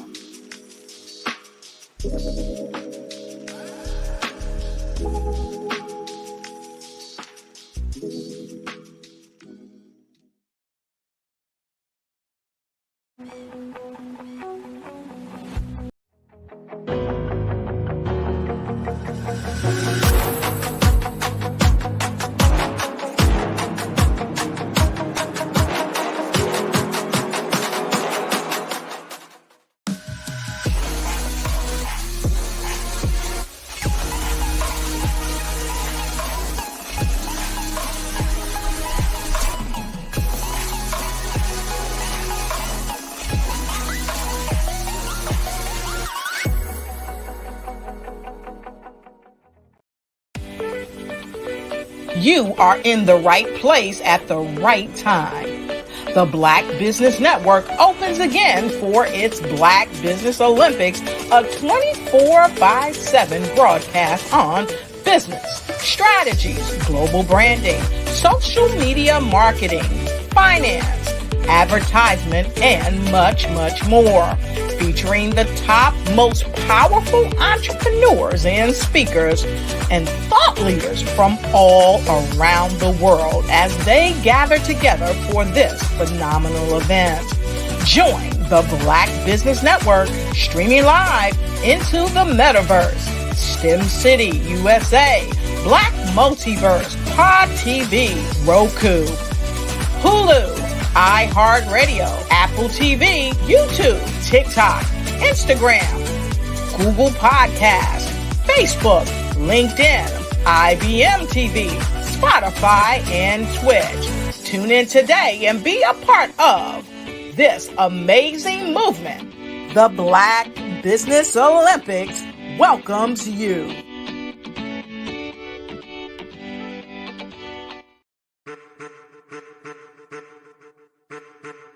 I am a child of the Most High God. He has gifted me in ways that I could not even imagine and didn't know.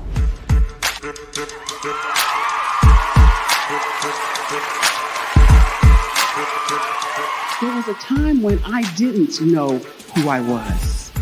I listened to other people tell me who I should be, what I should do. I listened to people telling me that I should be a boutique owner, that I should be a construction manager, that I should be a laborer? Have you ever felt like you should do something else, be something else, go somewhere else, be wherever you wanted to be, and you felt like you were in a box? Anybody in the room? And you couldn't get out? Anybody in the room?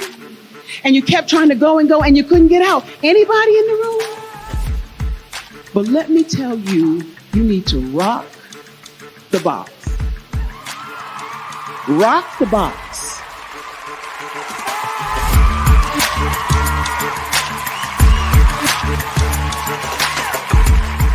I am engaging, inspiring, and empowering.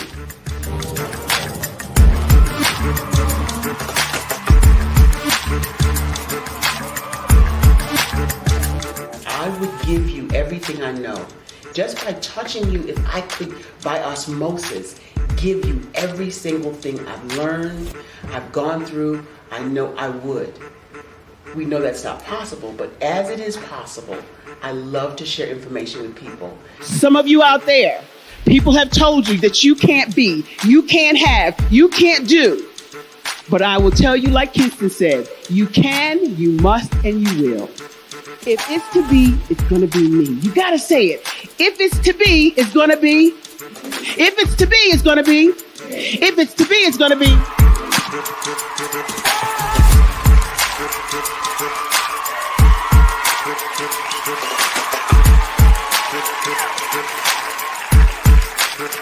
Barbara is because she believed what her mama said about her and not what other people told her. Every day you wake up, when you're in a situation, it's your choice whether it's an advantage or the disadvantage. She gained her confidence and her life, and now she is a testimony. If I can help you elevate yourself, then I feel like I'm elevating my own self as well. What you know and I know together can change the world.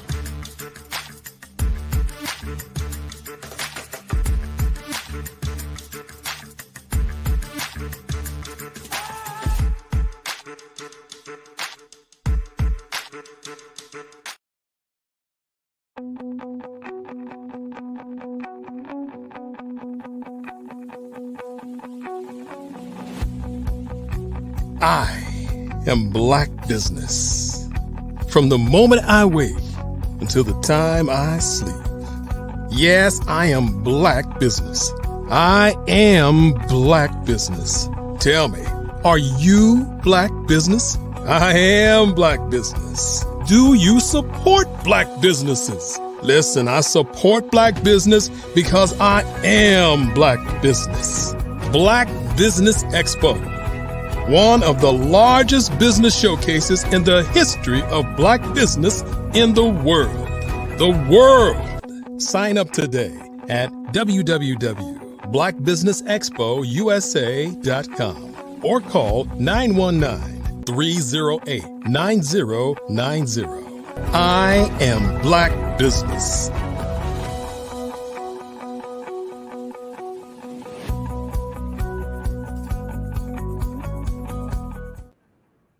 Great day, business owners, entrepreneurs, thought leaders, and corporations. Welcome to the Black Business Network. My name is Marak Hicks, and I am the founder and CEO of Miracle Recruiting. I am your business moderator for this evening on the Black Business Network.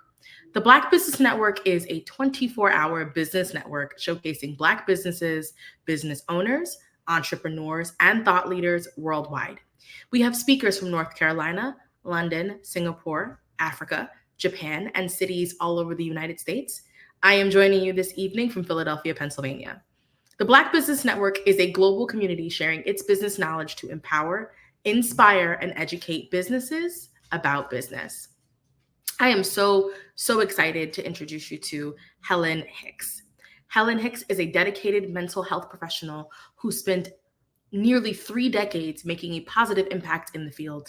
She currently splits her time counseling individuals in her private practice and helping parents learn how to parent healthier and easier with her SMART Goals parenting. I'm very excited to introduce you to Helen Hicks. Hi, Helen.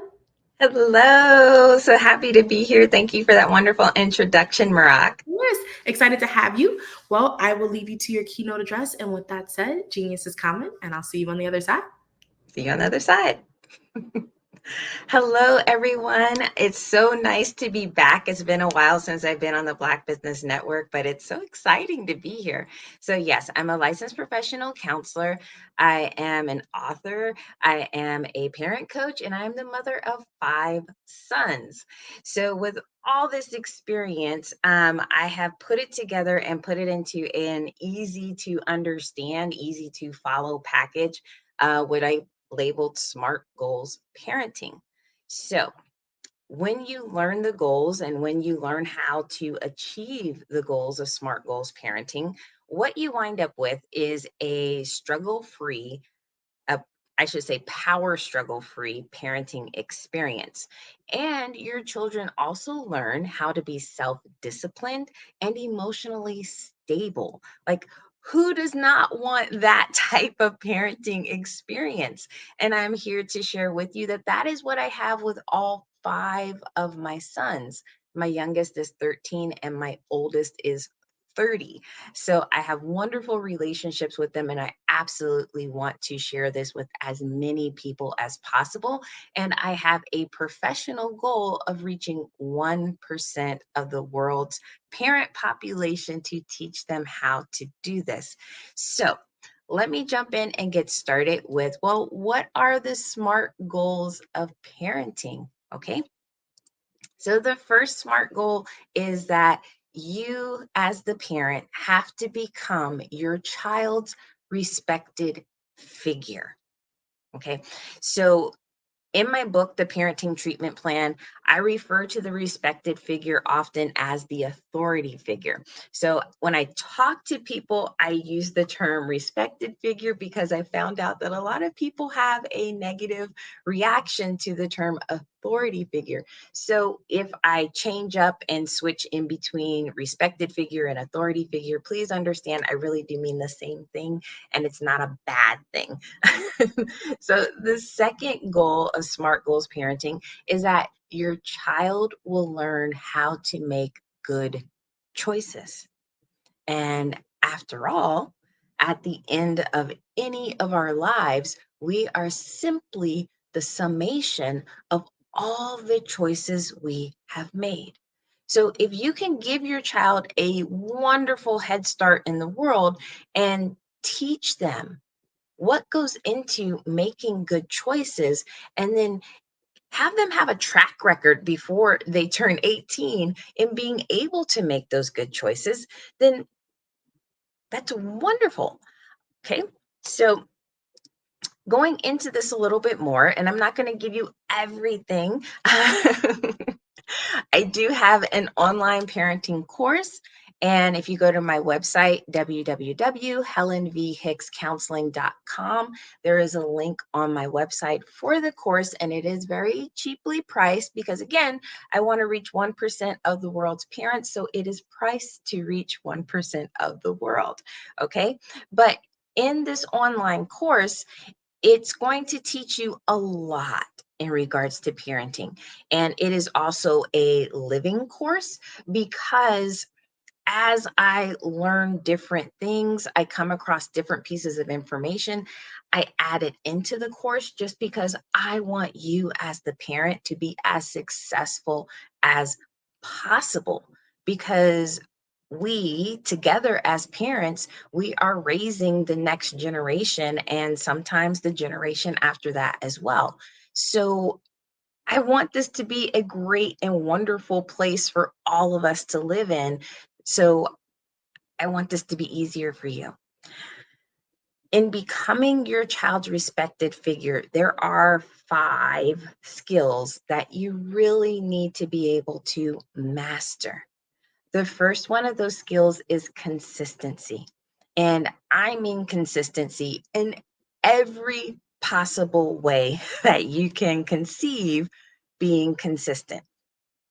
This is a huge challenge for a lot of people for various different reasons, but consistency is my starting place for every relationship, not just parent-child relationships, but any other relationship that you have in your life, whether it's already a positive relationship or you're trying to mend a broken or damaged relationship, consistency is where you have to start, because consistency is about building trust. It is about establishing yourself as trustworthy. Do you do what you say you're going to do? And how reliable are you when you say you're going to do those things? You know, can I rely on you to do that 50% of the time?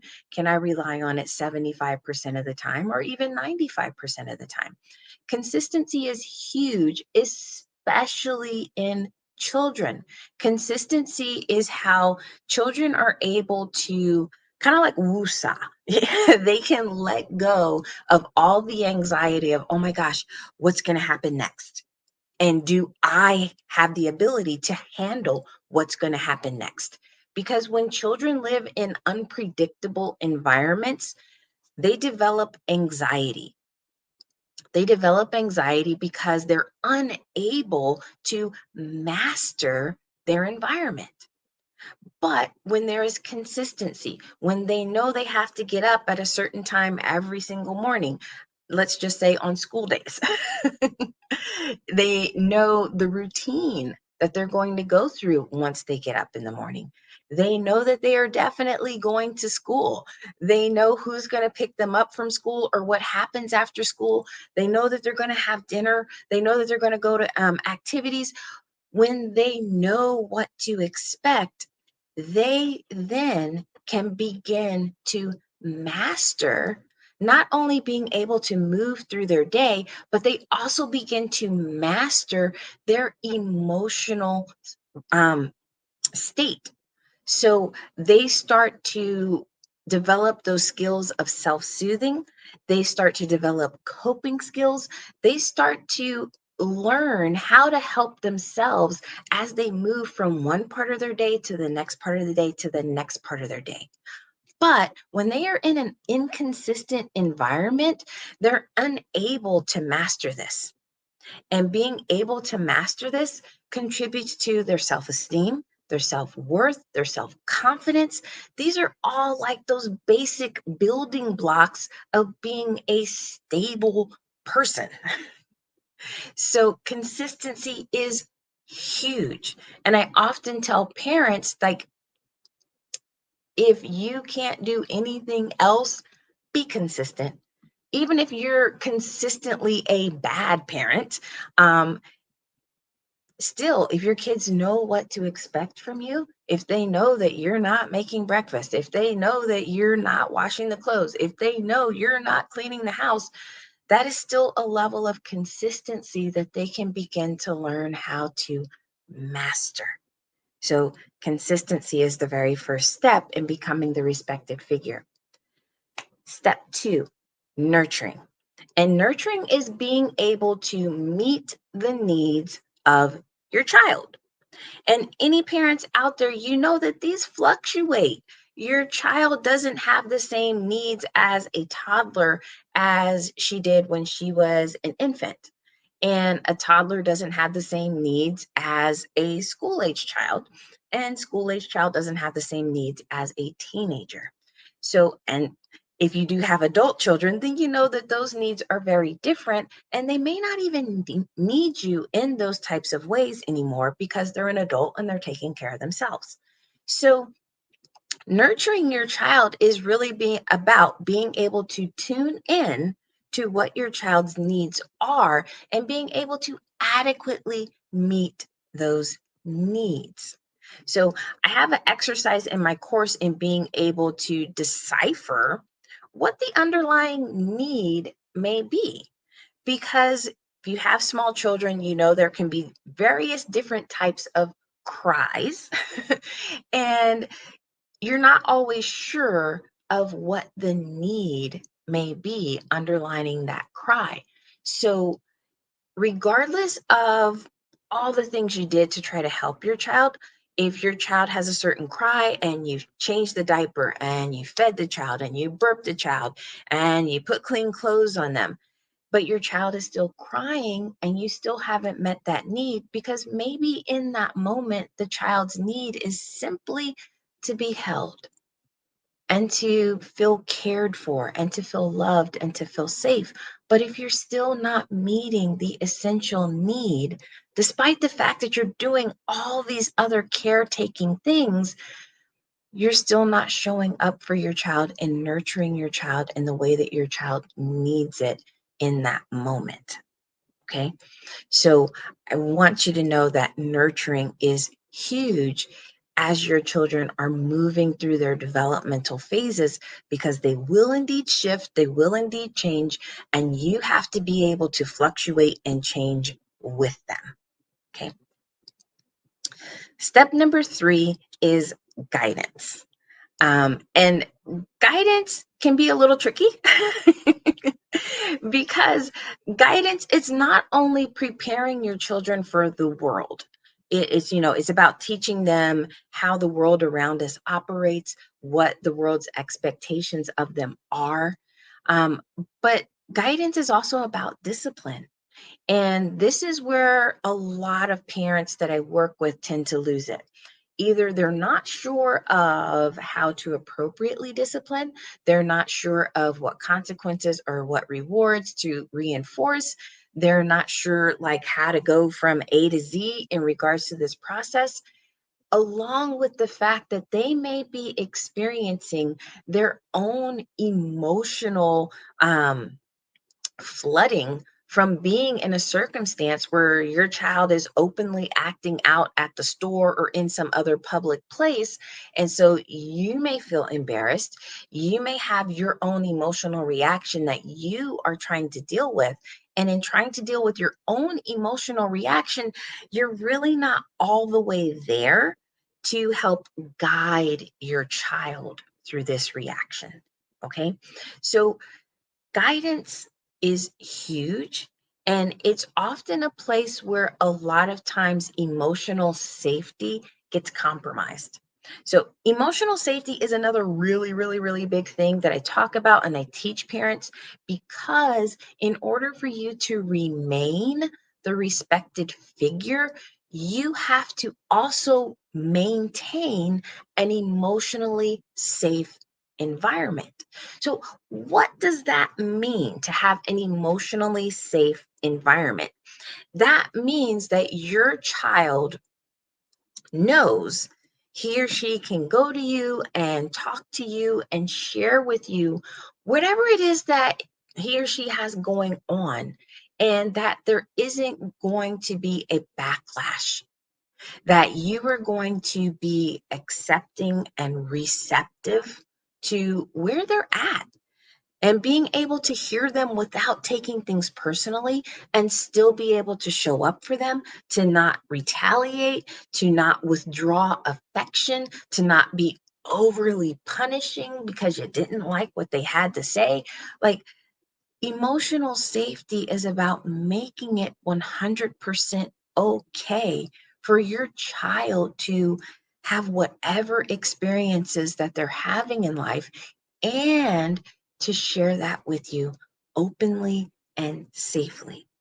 So that does not mean disrespectfully.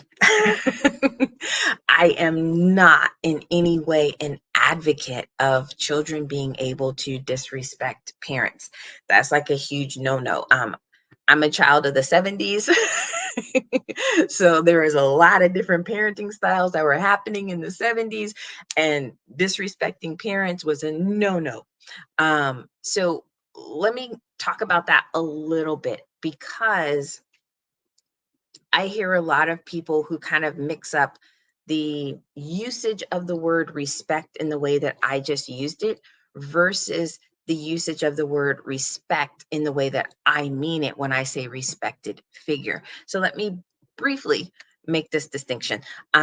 So respect in the latter is in regards to when people are essentially looking for a subordinate to engage with a superior in a certain manner that acknowledges that they are a person of power, that they are a person who should be acknowledged and interacted with in a specific way. There's that type of respect. Okay. And sometimes people tend to couple that type of respect with a sense of fear.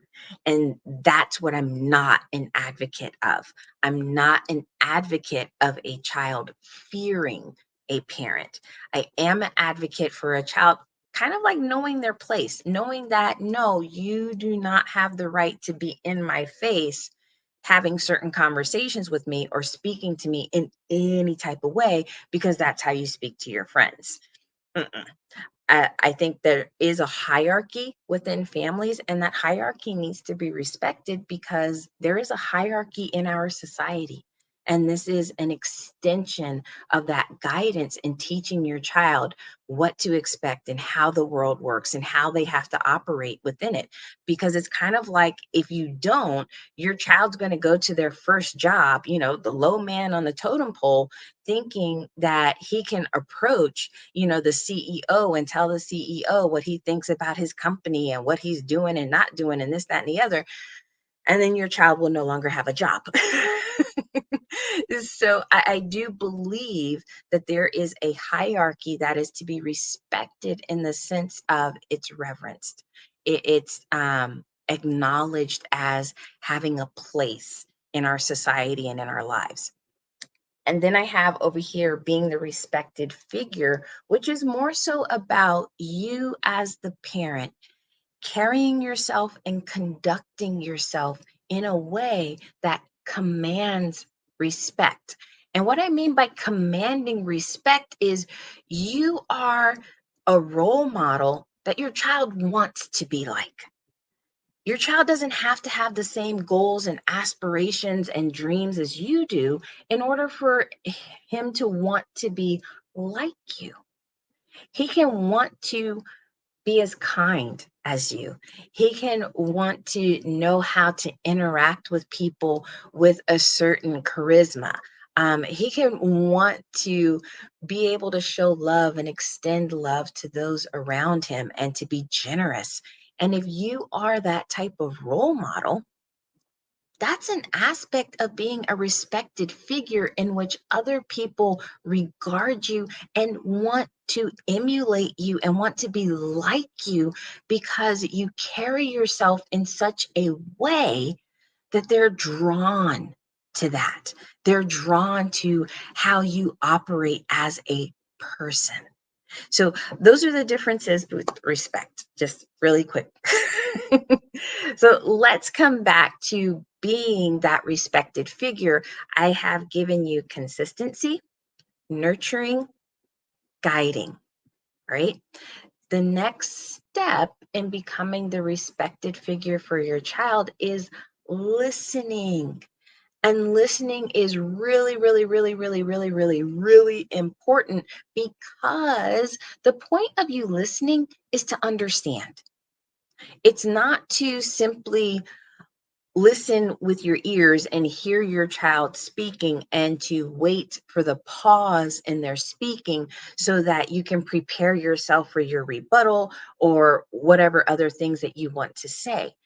Listening is about truly understanding how your child's inner world works. So, one of my sons, he has a language disorder, and so a lot of times when he speaks to people, it takes him a long time to get to his actual point. And part of that is while he's talking about all these things, he's in his head trying to figure out, well, what are the words that he wants to say that will help other people understand what's going on in his head. So with him, I have to listen a lot. And sometimes I have to do some work in being able to put together, oh, he said this and he said that and he said that. How do these things connect together? And sometimes I have to give him the words that help to connect it. And I can't do that if I'm not listening. And if I'm not listening to understand, then I'm not even going to know there is a connection between the things that he is saying. And if I'm not reflecting back to him a sense of understanding, then he's not going to talk to me. He's either going to see me as unapproachable because maybe I'm rushing him through his story because I don't want to spend the next 20 to 30 minutes trying to decipher what he could have said in 5 minutes. He could see me as unapproachable. He could see me as I don't care. So when parents dismiss, an opportunity for their child to speak to them and to open up to them and to share their world with them, then children begin to withdraw. And they feel like, well, you're not really interested in me. I don't matter to you in that way. So listening is huge in being able to establish a connection with your child and a sense of meaning that your child has to you as their own individual, as their own person. So listening is a really big thing, and it's not just about waiting for the pause so that you can have a rebuttal, okay? The last of the 5 skills that I go through and I teach parents is talking. So of course, throughout all of this, you're going to have to be communicating with your children in some manner. And the first thing I like to remind people of is however you talk to your child, that becomes how your child talks to everyone else, including you and including themselves. So how you talk to your child is essentially shaping your child's inner voice, the language and the communication that your child develops internally, that thing that sticks with all of us throughout the duration of our lives. It's like at my age, I still have my moments of, all right, Helen, so what we have to do today is, and this is what we're going to do. I have that inner dialogue just like everybody else has that inner dialogue. And so as a parent, here's a challenge for you. I challenge you to take just a few minutes to really listen to how you are talking to your child and to really think about what exactly are you teaching your child? How are you shaping your child's own inner dialogue by the way you speak to her, the things that you are saying to her? Are you encouraging her? Are you lifting her up? Are you using gentleness and kindness and care and compassion as you are helping to shape and guide her? Or are you being harsh and distant? Are you being overly critical? That just kind of reminds me of another sidebar real quick. I put up a post on social media like a year or so ago, and I think it was very simply written of, no one needs your judgment. And I had a woman who was obviously a mom respond to me, and she was like, I totally disagree. I mean, how in the world can I get my kids to behave? And how can I tell people if I don't like this and I don't like that if I'm not judging them? Right? So again, here today, I am standing by what I said then. No one needs your judgment. However you choose to speak to your child, speak to yourself, speak to anyone else around you or in your life, no one needs you to judge them as right, wrong, good, bad, pretty, ugly, capable, incapable, and that's what judgments are. They are putting limitations on people according to how you choose to see them in that moment. and nobody needs your judgment. If you're going to guide someone, you can absolutely say, okay, that's one way of doing it, but here's another way. And here's maybe an easier way. For a lot of times when I've guided my kids, I've kind of thrown out there, why don't you try this and let me know what you think? And if he decides it's an easier way for him, it's a better way for him, okay, cool. But if he decides, no, he prefers to do it the other way, I back up because he's still an individual. He still has every right to choose because, again, that's the second SMART goal, teaching your child how to make good choices, which also means allowing them to make choices. Yes, there is an art form to this because you also need to know which choices you should allow your child to make because not all choices are for them to make. So all of this comes together. And if you learn how to master these 5 skills of consistency, nurturing, guiding, listening, and talking, this will result in you being able to create and maintain an emotionally safe environment, establish yourself as the respected figure for your child. And how I teach you to go through the discipline process, it eliminates all of that emotional flooding for you so that you can maintain that emotionally safe environment and your child stays engaged.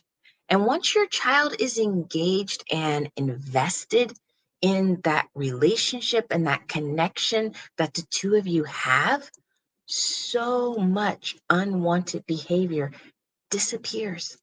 It falls away. There's no need for it anymore. Your child doesn't need to throw themselves on the floor or to throw things at the wall or to yell and scream in order to get your attention, in order to get you to be engaged with them. They know that they can get your attention and be engaged with you and get their needs met without having to do all of that. So there is so much about the parenting experience that people don't like, they don't want, they wish they could crumble it up into a ball and throw it away. That disappears when you learn how to parent with my SMART goals parenting. As I stated before, I do have my online course.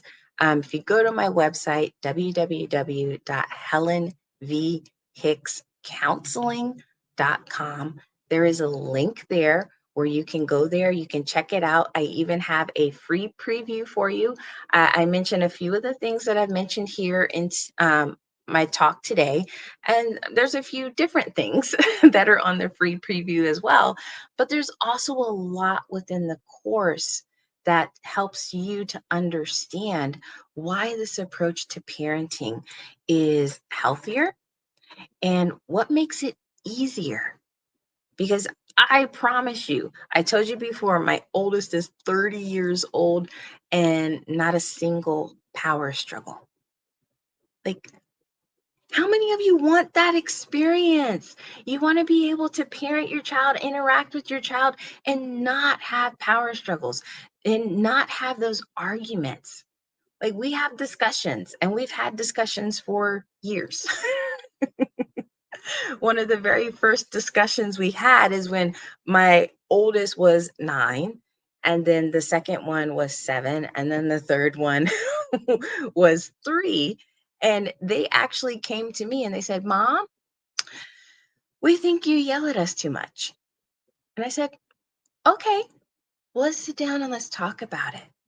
Let's talk about why am I yelling?" And we were able to identify the reasons as to why I yell and what they could do to help change the reasons why I yell. And we came to an understanding, and ever since that day, there's been no more yelling. simply because we sat down, we talked about it respectfully, respecting each other as persons, as individuals, as having needs.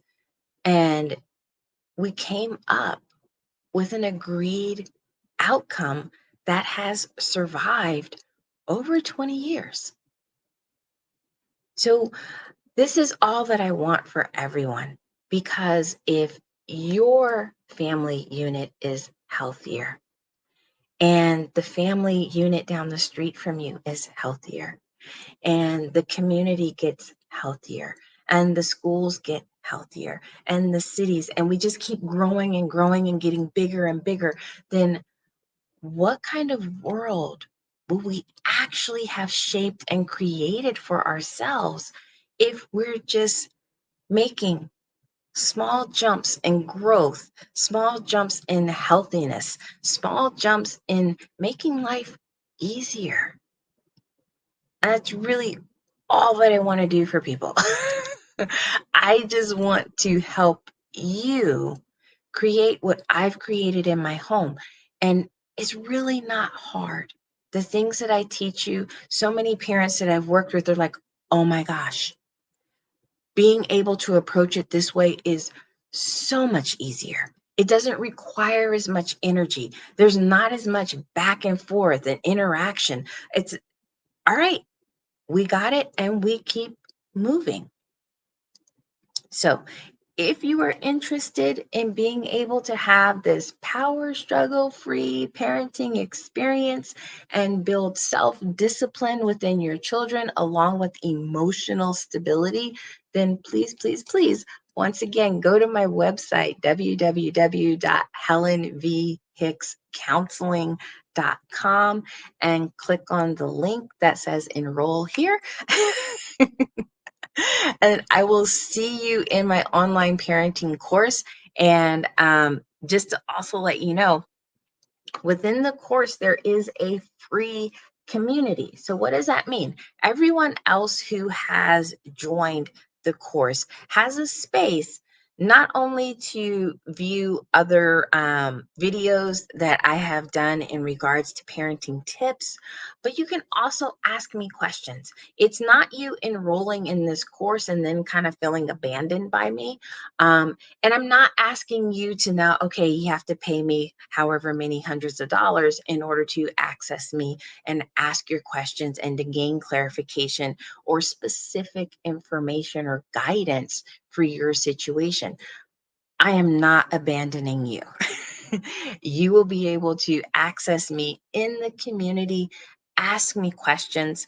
I will respond. I give video answers.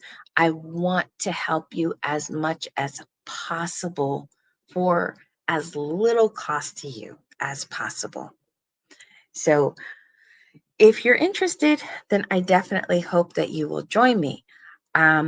I know I have a few minutes left. So I'm just going to talk a little bit in regards to emotional safety and why that's even important. Any of you who are familiar with Maslow's hierarchy of needs, then you know it's kind of looks like a triangle that's divided into 5 layers. And the very bottom of that layer is food, clothing, and shelter. And basically, Maslow is just saying that as human beings, every single one of us have, needs that are in common as part of being a human being. Okay, so that bottom layer is food, clothing, and shelter. The second layer is physical and emotional safety. The third is a sense of belonging, love, and connection to others. The fourth is self-worth, self-esteem. And the fifth, the very, very top, is self-actualization. And self-actualization is just when we become the very best version of ourselves. So coming back to emotional safety, bottom layer is food, clothing, and shelter. And I think that is the absolute bare minimum that any parent can ever provide for their child: food, clothing, and shelter. Safety, physical safety and emotional safety. And this is a need that has to be met in order for people to advance to the third level, which is connection. That's where you build friendships. That's where you build meaningful relationships. And I see so many parents who want to jump into being their child's friend without securing emotional safety. And the thing to know is you vacillate between all these levels and needs at any given time, depending on what's happening within your environment. Okay, so it's not like you achieve emotional safety once and boom, you got it forever. Doesn't happen that way. These are things, it's kind of like the food, clothing, and shelter. You can't just provide food one time and expect it to be enough for the rest of your child's life. It doesn't work that way. You have to keep doing it over and over and over again. Same thing with emotional safety. And like I said before, discipline is often a time where a lot of parents lose emotional safety. They get caught up in their own emotions. They're angry at their child. They're embarrassed. They're disappointed. They're hurt, like whatever it is they have going on, and they compromise emotional safety. So again, if you want that connection with your child, you want that meaningful relationship, then you have to be able to know how to establish and maintain emotional safety. It is a prerequisite to that desired connection. Otherwise, what children will do and what people in general will do is they will play the role. They will do whatever makes you happy and what makes you satisfied so they can get what they need out of that relationship. And then once they have the things that they need,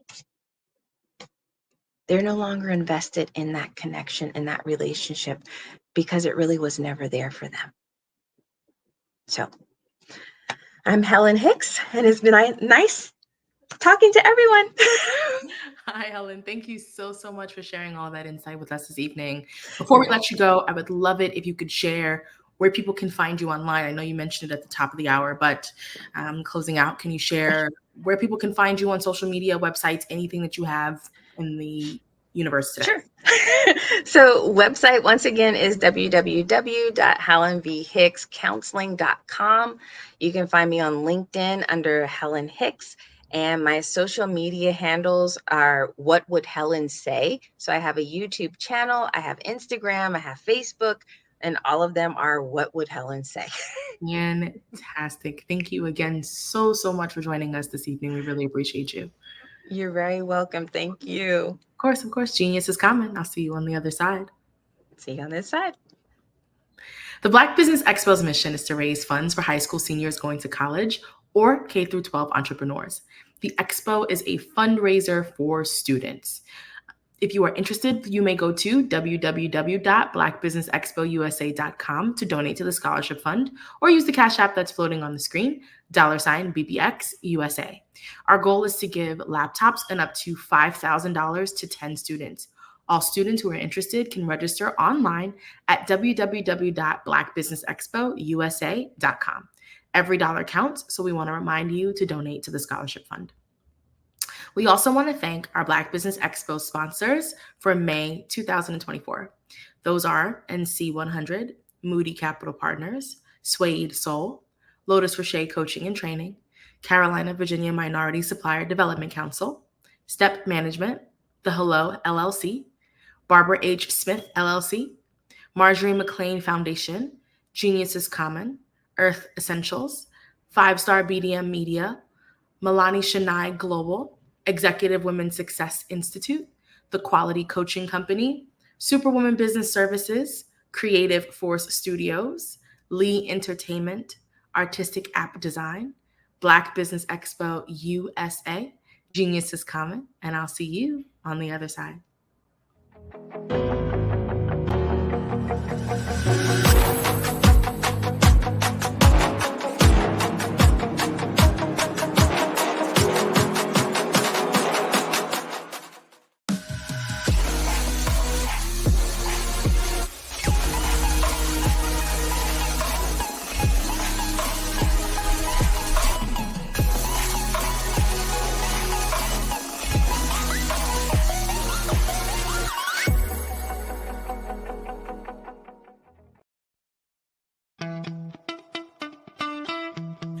many times have you been asked to help someone you didn't even know, a student, a business entrepreneur?